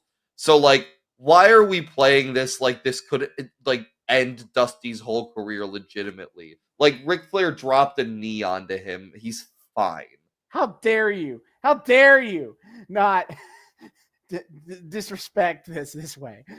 I just like really was this what could get played up as career-ending shit in the 80s, like a beatdown from a few heels? Like I'm just so used to that being like that shit happening, and then someone does the run-in spot, and whoever got the beatdown was like, tis but a scratch. Yeah, I mean, these kind of like beatdowns where you're like you have no protective ring gear on, you're just in your regular clothes. This is like this could be a serious injury. Protective ring gear of trunks and boots and no shirt on. Yeah, and your boots, your knee braces, depending on what they're attacking. I guess so. But yeah, he's just in his regular boots, and but anyway, they're talking about he's laying in pain, and they're having to wait till the Dusty Rhodes is down. fucking dead. Long live Dusty Rhodes. They cut his boot off so that they can help the swelling. We just get this like long fucking shot of dudes doing like just homemade DIY fucking waiting till the paramedics arrive. First aid on Dusty Rhodes, just for a long ass time. It's so funny. This Austin. This is what's getting the ratings. Dusty's face of anguish and pain. The dream is hurting, Daddy. He's acting his ass off in there. Eventually, they do start taking the cage walls down because if you didn't know, back in the olden days, before they could just pre-build the cage and hang it up in like this on the ceiling of arenas, they had to when they had cage matches, they physically had to build the cage panel by panel, bit by bit, in the ring as it was happening. I know, and these poor fucking like shoot road crew guys are having to speed take down the cage for the sake of this angle. This is nuts. But they take the wall. They start taking the cage down. And the they fucking take down the ring ropes too. The ring ropes too. They're really selling this, and so they can carry Dusty out and get him out of here. As he is literally carried out by his friends. Oh, friendship. We cut back. As like it takes 4 guys to like fucking lift and like Paul Bearing carry him to the bag. Yeah. Then we cut back to Tony Schiavone and Bob Caudle. They basically say they've got a word with Dr. Joseph Eswanek, who worked on Dusty's ankle, and they've got the updates. Yeah, we cut to what I imagine is like a real doctor. I believe he's a real doctor. Also in between these two things, we get another one of those like weird like title cards. Terry Taylor, a young lion. I mean, I guess he's not part of the New Japan dojo. Hey, was that shit up and running by now? Probably, yeah. I think that was a normal thing by then. Damn. But yeah, this IRL doctor getting roped into like this kayfabe shit. Yeah. They sent David Crockett, the world's most charismatic interviewer, clearly, to go talk to Dr. Eswanek about this fucked up ankle situation. And by God, does he talk? This guy was clearly given the prompt of like, all right, we got a dude with like a fake fucking like with a severe ankle injury. Explain the problem. Make it seem legit. And this guy, top of his fucking class at med school, goes like, all right, bet. He actually has a specialty in ankle medicine, so he's like, all right, let's fucking do this. Now, so Dr. Eswanek apparently says that Dusty seems to have a 3rd-degree ankle sprain, is what he talks about here. And he gives, again, an extremely long explanation about like the tendons and the muscles and the bone and all that, problems and swelling and blah, blah, blah. David Crockett asks for about a recovery timeline, and Eswanek just won't give him a firm answer on that. Oh, gaga. It's almost like this is a fake injury that they don't want to put a firm timeline on. They're like, give us all the technical info you can except for a return time. Do not give us a recovery timeline of that. So then we can be a big surprise move when Dusty reveals that his ankle is good to go. We just need you to make this seem as legit as possible, but don't let anybody guess. Make it sound like Dusty's career might be. And also we get like this voyeuristic ass shot of like Dusty just laid out on a table with like a shit ton of ice on his ankle. Yeah, they're doing, and we get videos of them carrying Dusty out of the building while Eswanek talks about fucking medical treatment. He praises how they handled Dusty before he could be taken to the hospital. He called it like the best possible treatment or whatever. Because they put him in a stent and they put ice on it. But yeah, so Dusty's ankle is fucked. Who knows when or if he will even be back. I'll tell you one thing. It's definitely not going to conveniently be in time for Starrcade. No, sir. Yeah, I mean, who knows? Maybe he'll be back in time for Starrcade. Maybe he won't. We can't say. Who's to say? Certainly not. The doctor doesn't know. There's too many factors. Oh my God. So anyway, another match. I'm sure this one's gonna be not a squash. TA versus the Black Cat, which they say before they introduce as before we could get Magnum TA out of our mouths, which phrasing. Oh my. And Magnum TA hits 2 punches, a belly-to-belly suplex, and wins. It's literally the whole match. And then they show a highlight replay, except the match was so short, the highlight replay is just the whole match. Yeah, they try to play this off as he's just so angry and distracted by the Dusty situation because he's pretty like serious and mad the whole match. Is this not his like usual like mood in ring? No, I think that's what they were trying to say on commentary. Is like he's really feeling that Dusty Rhodes thing right now. Fair enough. But he just wins immediately. He leaves. Then we got to match number 4, the Italian Stallion versus the Nature Boy, Buddy Landell. The OG Nature Boy, I guess? Except not. No, the OG Nature Boy is Buddy Rogers. Oh, a different Buddy. Okay, this is the forgotten Nature Boy. I didn't realize there was another contemporary Nature Boy to Ric Flair. Why was there more than one? I don't know. They feud over this. Flair and Buddy Landell feud over being who's the Nature Boy. Really? Yeah. Is Buddy Landell more of a face? No, because he's with James J. Dillon, who is a heel. Okay, so what the shit? I don't know. All I know is that happened. On the outside of the ring is Thunderfoot.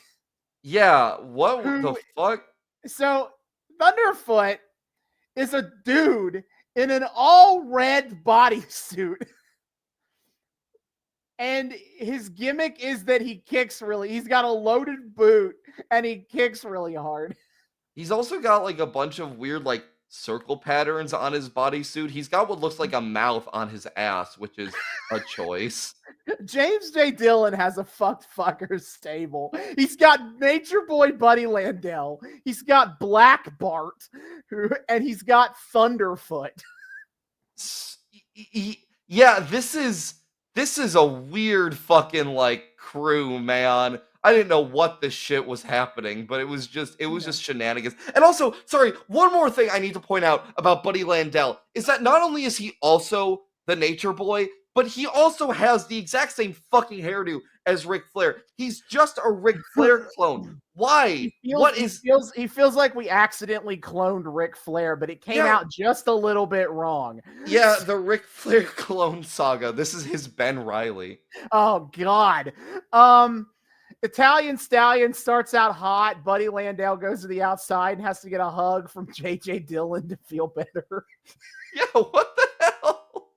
What is happening? Who is this guy? I don't want to knock. This guy who looks like fucking Tobey Maguire in a blonde fucking wig. I don't want to knock male intimacy, but also that just threw me for a loop that when he went to go talk to J.J. Dillon, it's not the usual MO of the 1980s. It's a little, it felt out of place in 1985 wrestling to just go hug a guy. Buddy Landell gets back. He takes control. He knocks Italian Stallion to the outside. And then Thunderfoot loads the boot. And the way he does that is he just starts kicking his boot into the ground a few times. And then he goes and kicks Italian Stallion in the face. He's powering up. With the loaded boot. Which, what's it loaded with? Chutzpah. There we go. And then he gets in the ring. Buddy Landell Wait, before we go back into the ring, commentary legitimately does a "don't try this at home" message. They do. I didn't think I'd ever actually hear that. No, they're like, kids, don't try this at home. Don't load your boots, kids. It's a danger, could kill a man. So old Thunderfoot loads the boot, and then Italian Stallion gets tossed back in the ring. Buddy Landell drops his famous elbow drop, apparently. And then he locks in the figure 4, and he uses the figure 4 to get a pinfall win. Which is a choice. So, okay, why does he exist? Do you know anything about this guy? Why Buddy Rogers passed down the Nature Boy thing to him as well? Because clearly, did the figure 4 also come from Buddy Rogers? Probably, I assume so. Okay. I don't know a lot about Buddy Rogers, but I'm just assuming that. Sure, fine. Yeah, this is fuck. This was the most fucked up match of the show. Some real fuckers shit. What was happening? For real, just for real weirdos. And then the next match, Arn Anderson versus Jim Jefferson. Arn Anderson, we cut to him. He is in his regular ring gear, but he also has a fedora on. I didn't catch the fedora. Oh no. He pretty quickly takes it off, but he does for a split second there. Dude is wearing a fedora in his regular ring attire. Oh no. Oh no, Arn. I didn't think you would be cringe, Arn. And then Arn just whoops this dude's ass, hits a faceplant suplex, and wins. That's it. That's it. That was another like 2 second. That might have been our shortest one. No, I think Magnum is the shortest. Magnum's Arn, the shortest? Arn, Okay. I think Arn is number 2. Okay. Yeah. Actually, okay. no. He's got to be at least 3 because there's definitely one match shorter than what Arn had. Another match that was short Arn. We'll get to it. Oh yeah. Okay. The rock and roll match was absolutely. Yup. shorter Oh than fuck. Arn. You're right. You're right. Yup. Okay. And then it's time for Ric fucking Flair. And I did transcribe the whole Ric Flair promo. Oh boy. Yeah, I Thought don't it know would be how you fun. did because at one point the subtitles literally said inaudible. Yeah, I did have to rewind a couple of times. I pause a lot in between watching. When I transcribe promos, I pause a lot to get this stuff. But then Bob Caudle is like talks about how he's losing faith in Ric Flair over this, his heinous actions. Ric Flair makes some makes some quip that probably makes sense to the local fans of the time. I don't understand what that was about. Okay. But here's the real promo here. You don't lose faith in winners. And Ric Flair, every day of his life, woo, just keeps winning and winning and winning. And you know DJ what? Khaled is a young DJ Khaled is somewhere going, that's a good idea. It's a good thing. And you know why, Bob Caudle? I've got the most positive attitude. I've got the most ability. I've got the greatest physical attributes. And I just happen to be the greatest athlete alive today. Your world heavyweight champion. So Bob Caudle, don't you, and I've known you for almost 10 years, don't you stick that lower lip out at me, brother. Try and degrade anything I'm doing. Because I'm still standing here, custom made, brother. Woo! And I mean custom made from the alligators to the old Lake Cassini right here. Ric Flair, there's only one. And I don't care if it's Tokyo, Japan, Greensboro, Richmond, Charlotte, North Carolina, Asheville, Atlanta, Georgia, Charlotte, LA. You know, Jim Crockett is taking the world, and I'm the man that's making it possible. The world heavyweight wrestling champion, only one. And the Magnum TAs, the Dusty Rhodes, the Landells, the Koloffs, the Wahoos, the Tully Blanchards. And I tell you what, all of a sudden, I'm starting to like Tully Blanchard because he's a winner too. I like the Andersons. And you know why? The Andersons are winners. Winners. The bottom line in this sport is you walk down that aisle, you get in that ring, and you win. Woo! Wow. That was that. First of all, that was good. Second of all, I must give that a DJ Khaled out of 10. Second of all I do is win. Oh, it's win, no matter what. And third of all, Jesus Christ, that man had so much energy, and by energy I mean probably cocaine. A little bit of both.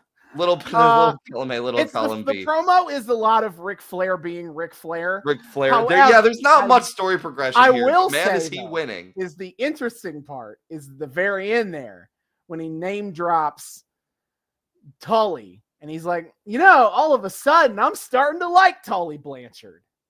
That's set up. This is set up. Well, we see more setup later, I think. Yeah, but the 4 horsemen are coming. They are. They're coming. And there's a little foreshadowing. There's him being like, you know, suddenly I like this Tully Blanchard guy.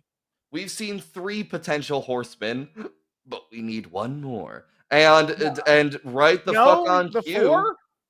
What? Flair, Tully, and the Andersons is 4. Well, no, that's what I'm saying. But we have yet to see Flair and Tully team up. That's what I'm saying. Whereas Flair and the Andersons are clearly like buddies at this point. But Tully, we need 1 more. He's on his way. Woo! Then our next match of the show is the Rock and Roll Express versus Gene Ligon and George South. And they do what's his nuts 1 and what's his nuts 2. They do 2 moves. Ricky Morton, actually no, it's Robert Gibson was in the ring. Yeah, I got that right.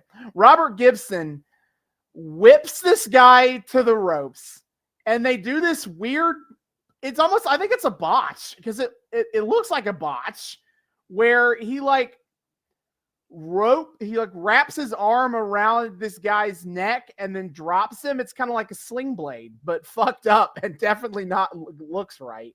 And then he just pins him and wins. I was like, what? Yeah, it was like 2 seconds long, and I didn't even fucking register what the hell happened. I had to look, I had to rewind because I looked away and missed the finish. And I was like, wait, what? What happened? And having seen it again, I still don't know. It's a mystery. It's a mystery forever. Fuck you. This random ass squash match will keep us guessing for years to come. Whatever. The Rock and Roll Express. Yeah, they're so cool. Yeah, everyone's winning in like under 2 seconds on this fucking show. And then hey, right on cue. Well, I guess a little bit less. Oh wait, no. Wait, hold up. Yeah, it's Jim Cornette's now. This is when Jim Cornette's promo is. Oh, fuck. Sorry. One thing I forgot to mention about the Ric Flair promo. Sorry, I completely fucking forgot this. Is he mentions how Ric Flair's gonna like take over Jim Crockett's taking over the world. He's gonna take over the world. But the places he mentions to encompass the world are all of the places along the Mid-Atlantic and Japan. The whole world. There we go. And he says LA and Atlanta. Oh, well, those places too. That's the whole world right there. Yeah, I did also think it's a little fucked, like knowing what we talked about in the front half and the context for what the NWA is in 1985. It feels a little like fuck you, I won. To be openly talking about how Jim Crockett is going to take over the world. He's just getting bold about it at this point. Yeah, we thought fucking McMahon liked to wag his dick. Holy shit. Okay, anyway. Yeah, Jim Cornette time, baby. Who let this middle schooler on set? You said you didn't write anything for the Cornette promo? No, because it is literally just him in his own voice giving a recap of what happened in the first match. Yeah, I will say he did have one line that I wrote down. He says of the street people, you are a joke and everybody knew it, and it amused me for a couple of weeks, but then I woke up and realized I had bigger fish to fry one day. And oh hey, that's my exact feelings about Jim Cornette. Look at that. Hey, pew pew pew. Anyway. And then speak of the devil from earlier, Tully Blanchard is here, and I guess Ric Flair really does like him because he clearly fucking let Tully borrow a piece from his ostentatious robe closet. Yeah, it's Tully versus Mark Fleming. Tully is a squash match like every other match on this show, but we do get big Magnum chants from the crowd during the match. Oh gaga. Oh well, yeah, they just want to see Magnum kill this guy. Yeah, fuck this dude. When is Magnum gonna kill him? He has Baby Doll in his corner, and she's just there. Yeah, she is very just there. And despite the power of the Magnum chance, Tully does murder this jobber he's facing. He wins with a slingshot suplex. I was like, that's neat. Yeah, that was kind of cool. And then we end the show with a promo from Jimmy Valiant and superstar Billy Graham. And Oh Jimmy my Valiant. God! All right. So they have never teamed before, as we said. Yeah. And But in the words of Jimmy Valiant, because I did get a few of these down because I wanted to do the voice. Have you ever had a gut feeling? Have you ever had a feeling in your heart? Had a feeling in your soul about a person? Because the subtitle says punch it. Because that's the best it can interpret. what the fuck? But he says person. It's Superstar Billy is that person. Superstar Billy is a mean and vicious individual. But at the same time, Superstar Billy will take the time to get down on one knee and talk to a wheelchair and talk to a crippled kid. That's what people are. How do you know this? First of all, and second of all, is the street people's gimmick just being homeless? Is that, because I'm starting to suspect that might be what's going on here. Jimmy Valiant looks like a homeless person. He kind of does. No, and his name is Street People, and apparently what street people do is get down on one knee and talk to crippled kids, which I feel like you'll see a lot more of those if you're on the streets a lot, because you don't have a home. So yeah, it's crazy, David. We found someone with worse facial hair than you.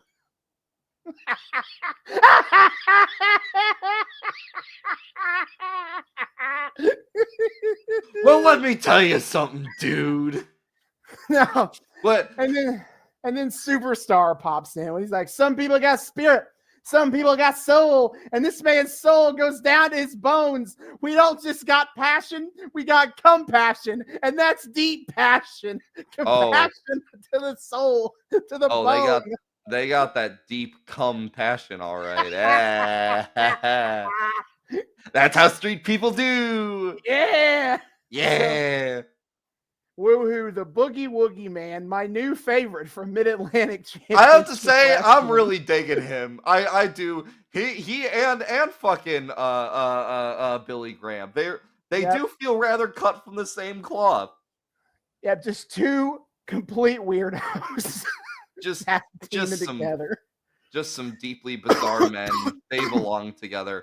And then we go to the credits that are played over replay number 2 of the Magnum TA match that is played in super slow motion so it can fit the duration of the fucking credits. Yeah, so I made note, senior producer Virgil Runnels, fuck that guy in particular.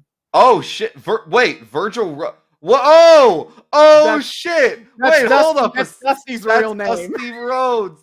Yeah. So that guy's a piece of shit in particular. But damn, maybe he might be dealing with maybe he's dealing with some shit that means his product's gonna be, maybe he's got some kind of physical ailment going on or something that takes him away from his duties. They also credited floor managers, and I just thought that sounded really amusing to think of a wrestling show having a floor manager. Well, to be fair, they have floor managers in the form of cops who make sure that these crazy rabid fans don't fucking storm the wrestlers as they make their entrance and exits. So there's that. No, but they run a full credits of producers and and crew, and it is wild that they are so big on the TV game this early on. They're trying to sell this as legitimate real TV sport, and by that, so therefore we will credit the producers. They'll keep that going. They'll keep that going in WCW until deeper into Eric Bischoff's time. When they get to Nitro is when they stop doing that. I think it's kind of nice that they do that though. I think crediting the producers is a nice nod to whatever. I agree. I think it would have been cool if they kept that up. It would be cool if that was a norm today. Now, yeah, true. Well, now the question is, do I think that that they know entirely what all of these roles are? Maybe not. This could be a fucking Tommy Wiseau making the room situation. He didn't know what the hell a line producer was, but he made Greg Sestero one anyway. So maybe they don't know what the hell a floor manager actually does, but they sure are gonna make it look like they're doing legit TV, and I respect that. I agree. Senior producer Dustin Runnels. Virgil Runnels. Virgil Runnels. Yep. Virgil. Oh, delightful. Okay, so that was our first episode of Mid-Atlantic Wrestling, and like, yeah, it was kind of neat. Like, okay, fucking squash ass matches abound, and the biggest goddamn thing on this show was a replay of like their unaired beatdown on Dusty Rhodes and every single thing that followed, and also like the doctor giving his deeply technical prescription of what the fuck happened to Dusty. But you know, it breezed by, and when the work was rating, it was rating, and it's some fun new characters for us to dig into. So you know, I had a decent time with this. Yeah, I mean, I'm glad it's only an hour a week. That's nice. Yeah, I am slightly bummed to kind of realize that Dusty is not going to be on TV until we hit Starrcade, probably. But we'll see. I just want to see more Dusty, man. I really like Dusty. Yeah, but anyway, that is our episode here on Mid-Atlantic. We will be back a few more times to watch both episodes of Mid-Atlantic and World Championship Wrestling to kind of compare and contrast, you know, like what their two TV shows were like in the mid-80s. I'm excited to see kind of what the other half, what the national TV audience was, because this stuff was, you know, local. This was the local regional Mid-Atlantic crowd saw this TV, which makes it so interesting, like the way they kind of cater to one versus the other. Yeah, let's see what the nationals on TBS get to see, but we'll get to that soon enough. WWE Network doesn't have episodes of WCW this far back, so oh shit. Okay, fair enough. Yeah, they start on November 2nd, 1985 is the earliest episode. Oh, really? So we're like right on the precipice of that shit. Yeah, but that means also we had to watch Mid-Atlantic for this week. That's fair. I couldn't choose to show the WCW. we don't have the option at the moment. No. But for next time, yes, it is a return to Lucha Underground. Oh, baby! Last time we were here, Dario Cueto got stepped to by Pentagon Jr., and then Pentagon Jr. died. Well, so, yeah. You know. Yeah, not permadead. We do have to clarify on that show. He did not end up permadead. But for Lucha but you know, for regular wrestling standards, he died. He regular wrestling died. He had to be stretchered the fuck out of here. We got a headcanon about a fucking underground black market breast milk ring. And Rey Mysterio talked some mob shit with Dario Cueto. Yeah, but woohoo! There's some fun stuff coming up in the next episode. I'll tell you. We'll save the descriptors for next time. Ooh, but just reading the episode. The next episode is called Bird of War, and we do got some birds in the temple. What could it mean? But that is for next time. Until then, David, hit our plugs. Yes, sir. Dear friends, thank you all so much for joining us on yet another episode of the Noobs and Knockouts podcast. We are so delighted to have you here. If you are a returning listener, viewer, what have you, thank you all so much for all the usual, joining us once more, being back with this weird little show that we like to do, and having a good time with us week after week after week.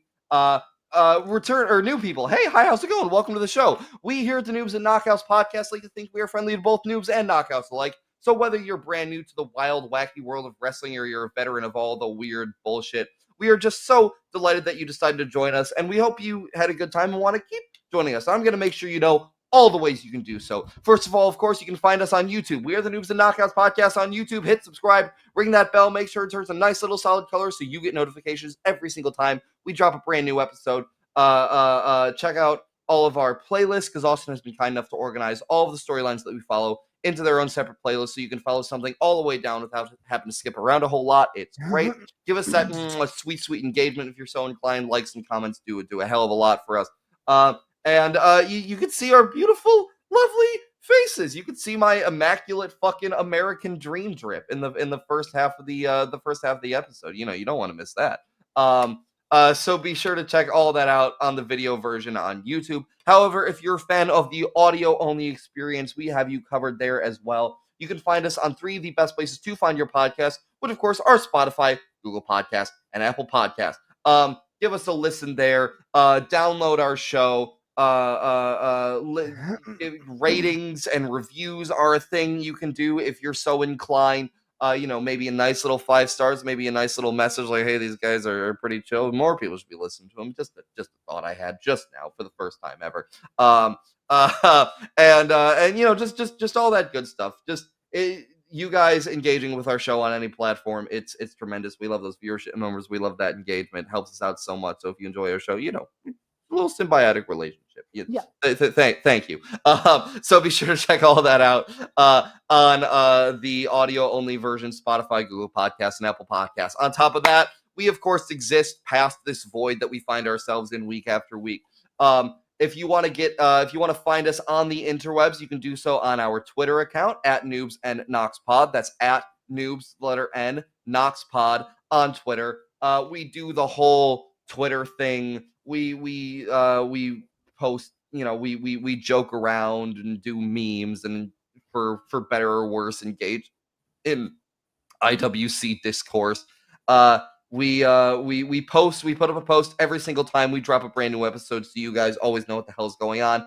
Highlight of our Twitter is, of course, weekly wrestling live tweeting every Wednesday night at 8 p.m. Eastern on TNT. We are watching and talking, or on TBS, pardon me, Jesus. We are watching and talking about AEW Dynamite, and just having a grand old time with that. So, you can watch along with us there. I tend to run that portion. On top of that, when I have the time to, I will sometimes also tweet out during AEW Rampage on TNT at 10 p.m. Eastern on Friday nights, and AEW Collision on Saturday nights at 8 p.m. on TNT as well. Just kind of little bonuses when I have time to. So you can always check us out to see if you can follow along with us there. On top of all of that, our dearest co-host Austin, he follows all of the 3 major American wrestling promotions. He likes to make sure you guys are informed about them, informed about how to watch them, how to watch their pay-per-views, especially for all you noobs in the audience. And sometimes he even tweets about them too. My friend, what is on the docket coming up? All right. So upcoming next week for the WWE is the Royal Rumble on Saturday, January 27th, live on Peacock. Now, if you like to watch WWE on a regular basis, Raw at 8 p.m. Eastern on USA Network. Friday night SmackDown, Fridays at 8 on Fox. Pending. Those are changing very soon. They're in the middle. They're in the middle of TV rights negotiations, and they're moving channels around. That's confirmed. TV rights season. It's confirmed that both Raw and SmackDown are moving to new channels. So we'll be back on that. Interesting. But for now, that's where they're at. And then Peacock, NBC's streaming service, that is where you can watch WWE live whenever they have a pay-per-view.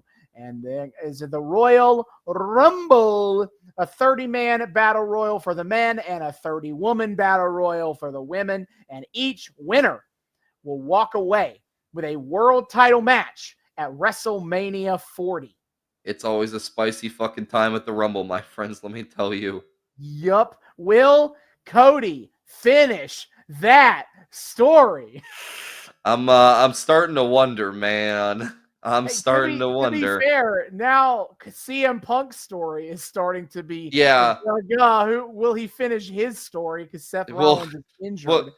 That's wait. Oh yeah, fuck. Rollins is injured. Seth Rollins tore his MCL fighting in the gender match. So now it's like genuinely will Punk get his match with Rollins at Mania. We don't know.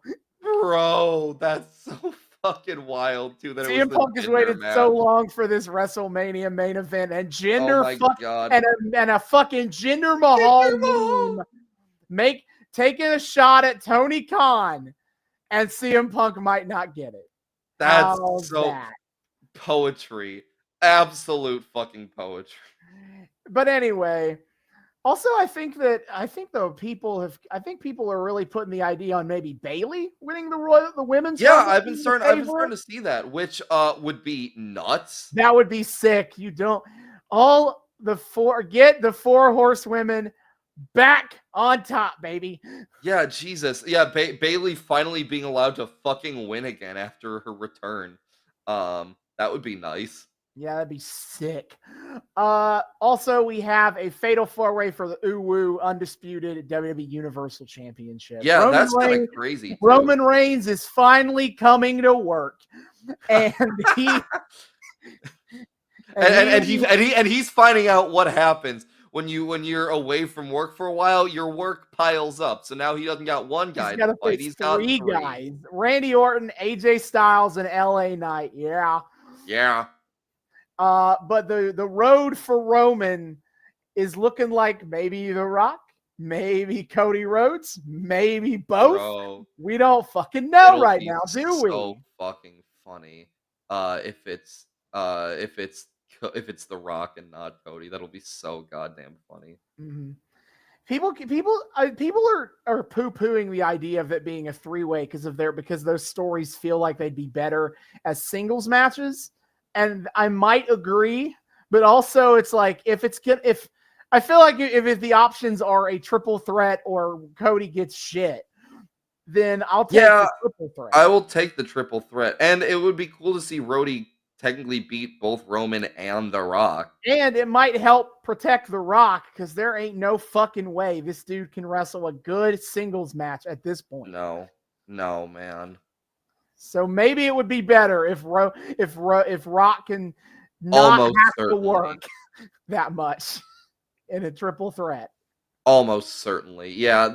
I think the three-way might be the. I hadn't heard that discourse, but that might legit that would actually be smart. Well, that's what Meltzer was speculating about. All right, well, in the latest newsletter, so that's now in the sphere. Well, I can get the fuck down with that. Okay, sure. Why not? Hell yeah. Yeah.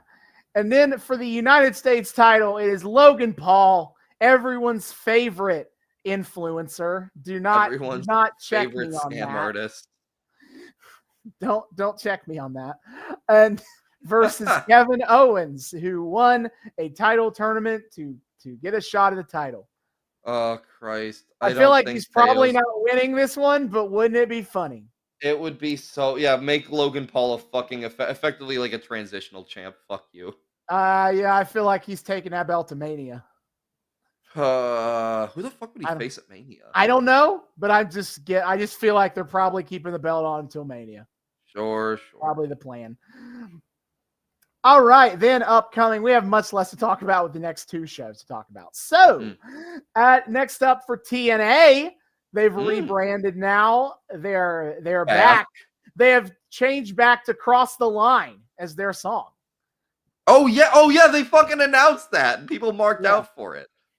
This is the truth I seek. This is my destiny. Like they did it for some throwback thing and everyone went crazy for it. They're like, yeah, fuck it, we'll just bring it back. Yeah. So they're back. They had a hell of a match on Thursday. They did Will Ospreay versus Josh Alexander, and it fucking banged. That sounds awesome. Yeah. Will Ospreay on his I'm going to AEW tour. So we gotta get in the good shit on the way out. He can still pop up an Impact from time to time, but yeah. You got wait till March for me, bruv. Yep, but bruv here. We got Nick Nemeth is in TNA now, the former Dolph Ziggler. The former Dana Brooke is here as Ash by Elegance. Oh shit. Oh fuck. That's who that is. Yeah, her gimmick is I'm a perfume ad. Okay. She did a promo and it was 100% framed exactly the way you do a perfume ad, and it's Ash by Elegance. It's all right. That's so confusing, but I kind of love that. At least now people stop thinking she's a Toni Storm ripoff, which is what dumb people thought when she debuted at Hard to Kill. Yeah, well, I will say when you said that, it did sound a little Tony Stormish of like we're doing just some weird like starlet shit. But it's a She's completely probably in a different kind flowy of thing. robe, but she's probably in a flowy robe, right? She hasn't wrestled yet, so Well, unclear. but Tony Storm doesn't wrestle in the robe; she does the promos in the Oh, robe. that's fair. I mean, she's just in like a nice dress, like you'd wear Okay. in like an Oh well, advertisement. sure. Almost that kind of thing, you know? Distinct enough. Yeah, but anyway, upcoming, TNA only has pay-per-views a couple of times a year because, that's the economically affordable for them. But when they don't have pay-per-views every year, every month, they have PLEs, premium live events on TNA Plus. TNA Play. TNA Play, that's right. TNA Plus, that's their streaming service. But if you want to watch TNA live every week, you can do that at 8 p.m. Eastern on Access TV, but nobody has that channel. So the better place to look is on YouTube. For $1 a month, you can get a YouTube premium subscription, and you get to watch TNA live, commercial free at 8:30 every Thursday. That is goddamn exciting. And then TNA Plus, but upcoming on February 23rd is No Surrender. Oh, shit. I don't like surrendering. Yeah, what will be on the card? We don't know yet. It's been a week. We just got dudes.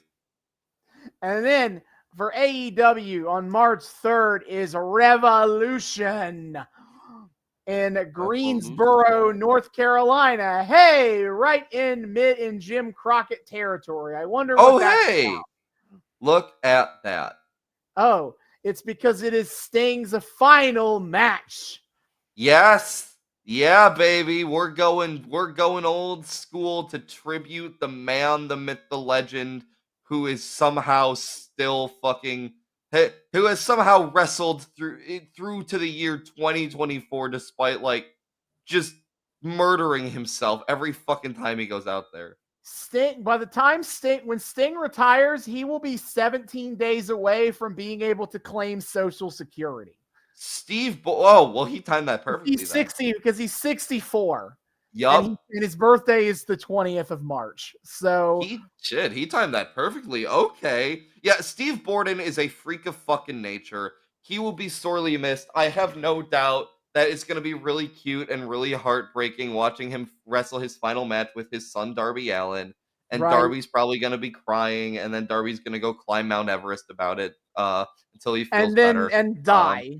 Probably. And die. And probably die, Because that's what happens to a lot of people that climb Mount Everest. Yeah. Sting's last match will also be Darby Allin's last match. It's a real shame. And the worst is that's only kind of a joke. I'm only partially joking. Anywho, that's coming up on March 3rd live on pay-per-view. Yeah, I actually because from watching the weekly television this week, there is one other match that it hasn't been officially made, but it's been unofficially made. Yeah, I'm still behind, so yeah. We're looking down the barrel of Roddy Strong versus Orange Cassidy for the international title. Oh my! At Revolution. He's about to lose his belt because he's not neck strong. Yeah, true. Yeah, he's gonna get punched in the wiener and driven through a table, and it's gonna be the end of that. Yep, and that's the end. Yeah, true. So we're looking down the barrel of that. It is. I don't know if it's been officially made, but that is almost certainly what is going to happen. So that's exciting. We're maybe looking down the barrel of a fucking. Speaking of three-way matches, potentially looking down the barrel of Hangman versus Swerve versus Samoa Joe. We'll find out. Good shit on the horizon for that. Yep, that is what is happening in the wrestling world upcoming. Hell yeah. So be sure to check all of that out. First of all, we like to tell you guys, like I said, about all these kind of major shows it's our chance on the show to talk about what the hell is going on in the modern world of wrestling for a little bit. And also, for all the noobs in the audience who are maybe trying to find their way into the wrestling fandom, we like to keep you posted on what the hell's going on, tell you about how to watch the weekly shows, how to watch those pay-per-views that can be pretty good, like jumping on points just because you're bound to get good matches, and there's new storylines starting, old storylines ending, etc., etc. A lot of good, cool shit that happens there. And we like to make you aware of your options. And so be sure to check all of that out. Check us out. Check out us talking about all of that over on the Twitter. If you enjoy listening to us ramble about wrestling on this show, it's a pretty similar experience on the Twitter, just capped off to the 180 letters or whatever the fuck. So yeah, come over to see us at Noobs and Knox Pod on Twitter. If you want to get in more direct and not direct contact and not get capped off at 180 characters, you can email us at noobsandknockoutspod@gmail.com. That's noobs, the word, and knockoutspod@gmail.com. Tell us what you think about the show, what you want to see us cover on the show. Um, Tell us that you think we are super smart and have all the best takes, or that we're idiots and have all terrible takes. Either way, bit of discourse. Who doesn't love it in the wrestling world? Just say hi. We love people saying hi. We would love to say hi back. Noobs and knockoutspod@gmail.com. And of course, finally, you can also support the show over on our Patreon. The link for it is in our Twitter. We are the Noobs and Knockouts Podcast on Patreon. $1 a month gets you early access to episodes and a shout out at the end of each episode. Shout out, as always, to friends of the show, Sugar Daddy Kyle Smith, and El Lucha Dead, $, our most loyal listeners. You guys are the fucking best. We love you guys. Thank you so much for your support. It means the world. We hope you enjoy your perks. If you want to enjoy your perks along with our friends of the show, a single little $1 due ain't much to pull out of your wallet, and hey, it helps out the show more than you realize. So we are, if you'd like to support us that way, you can enjoy your perks, join in the fun over on our Patreon. Once again, the link for that is in our Twitter. See y'all next time. Hasta luego.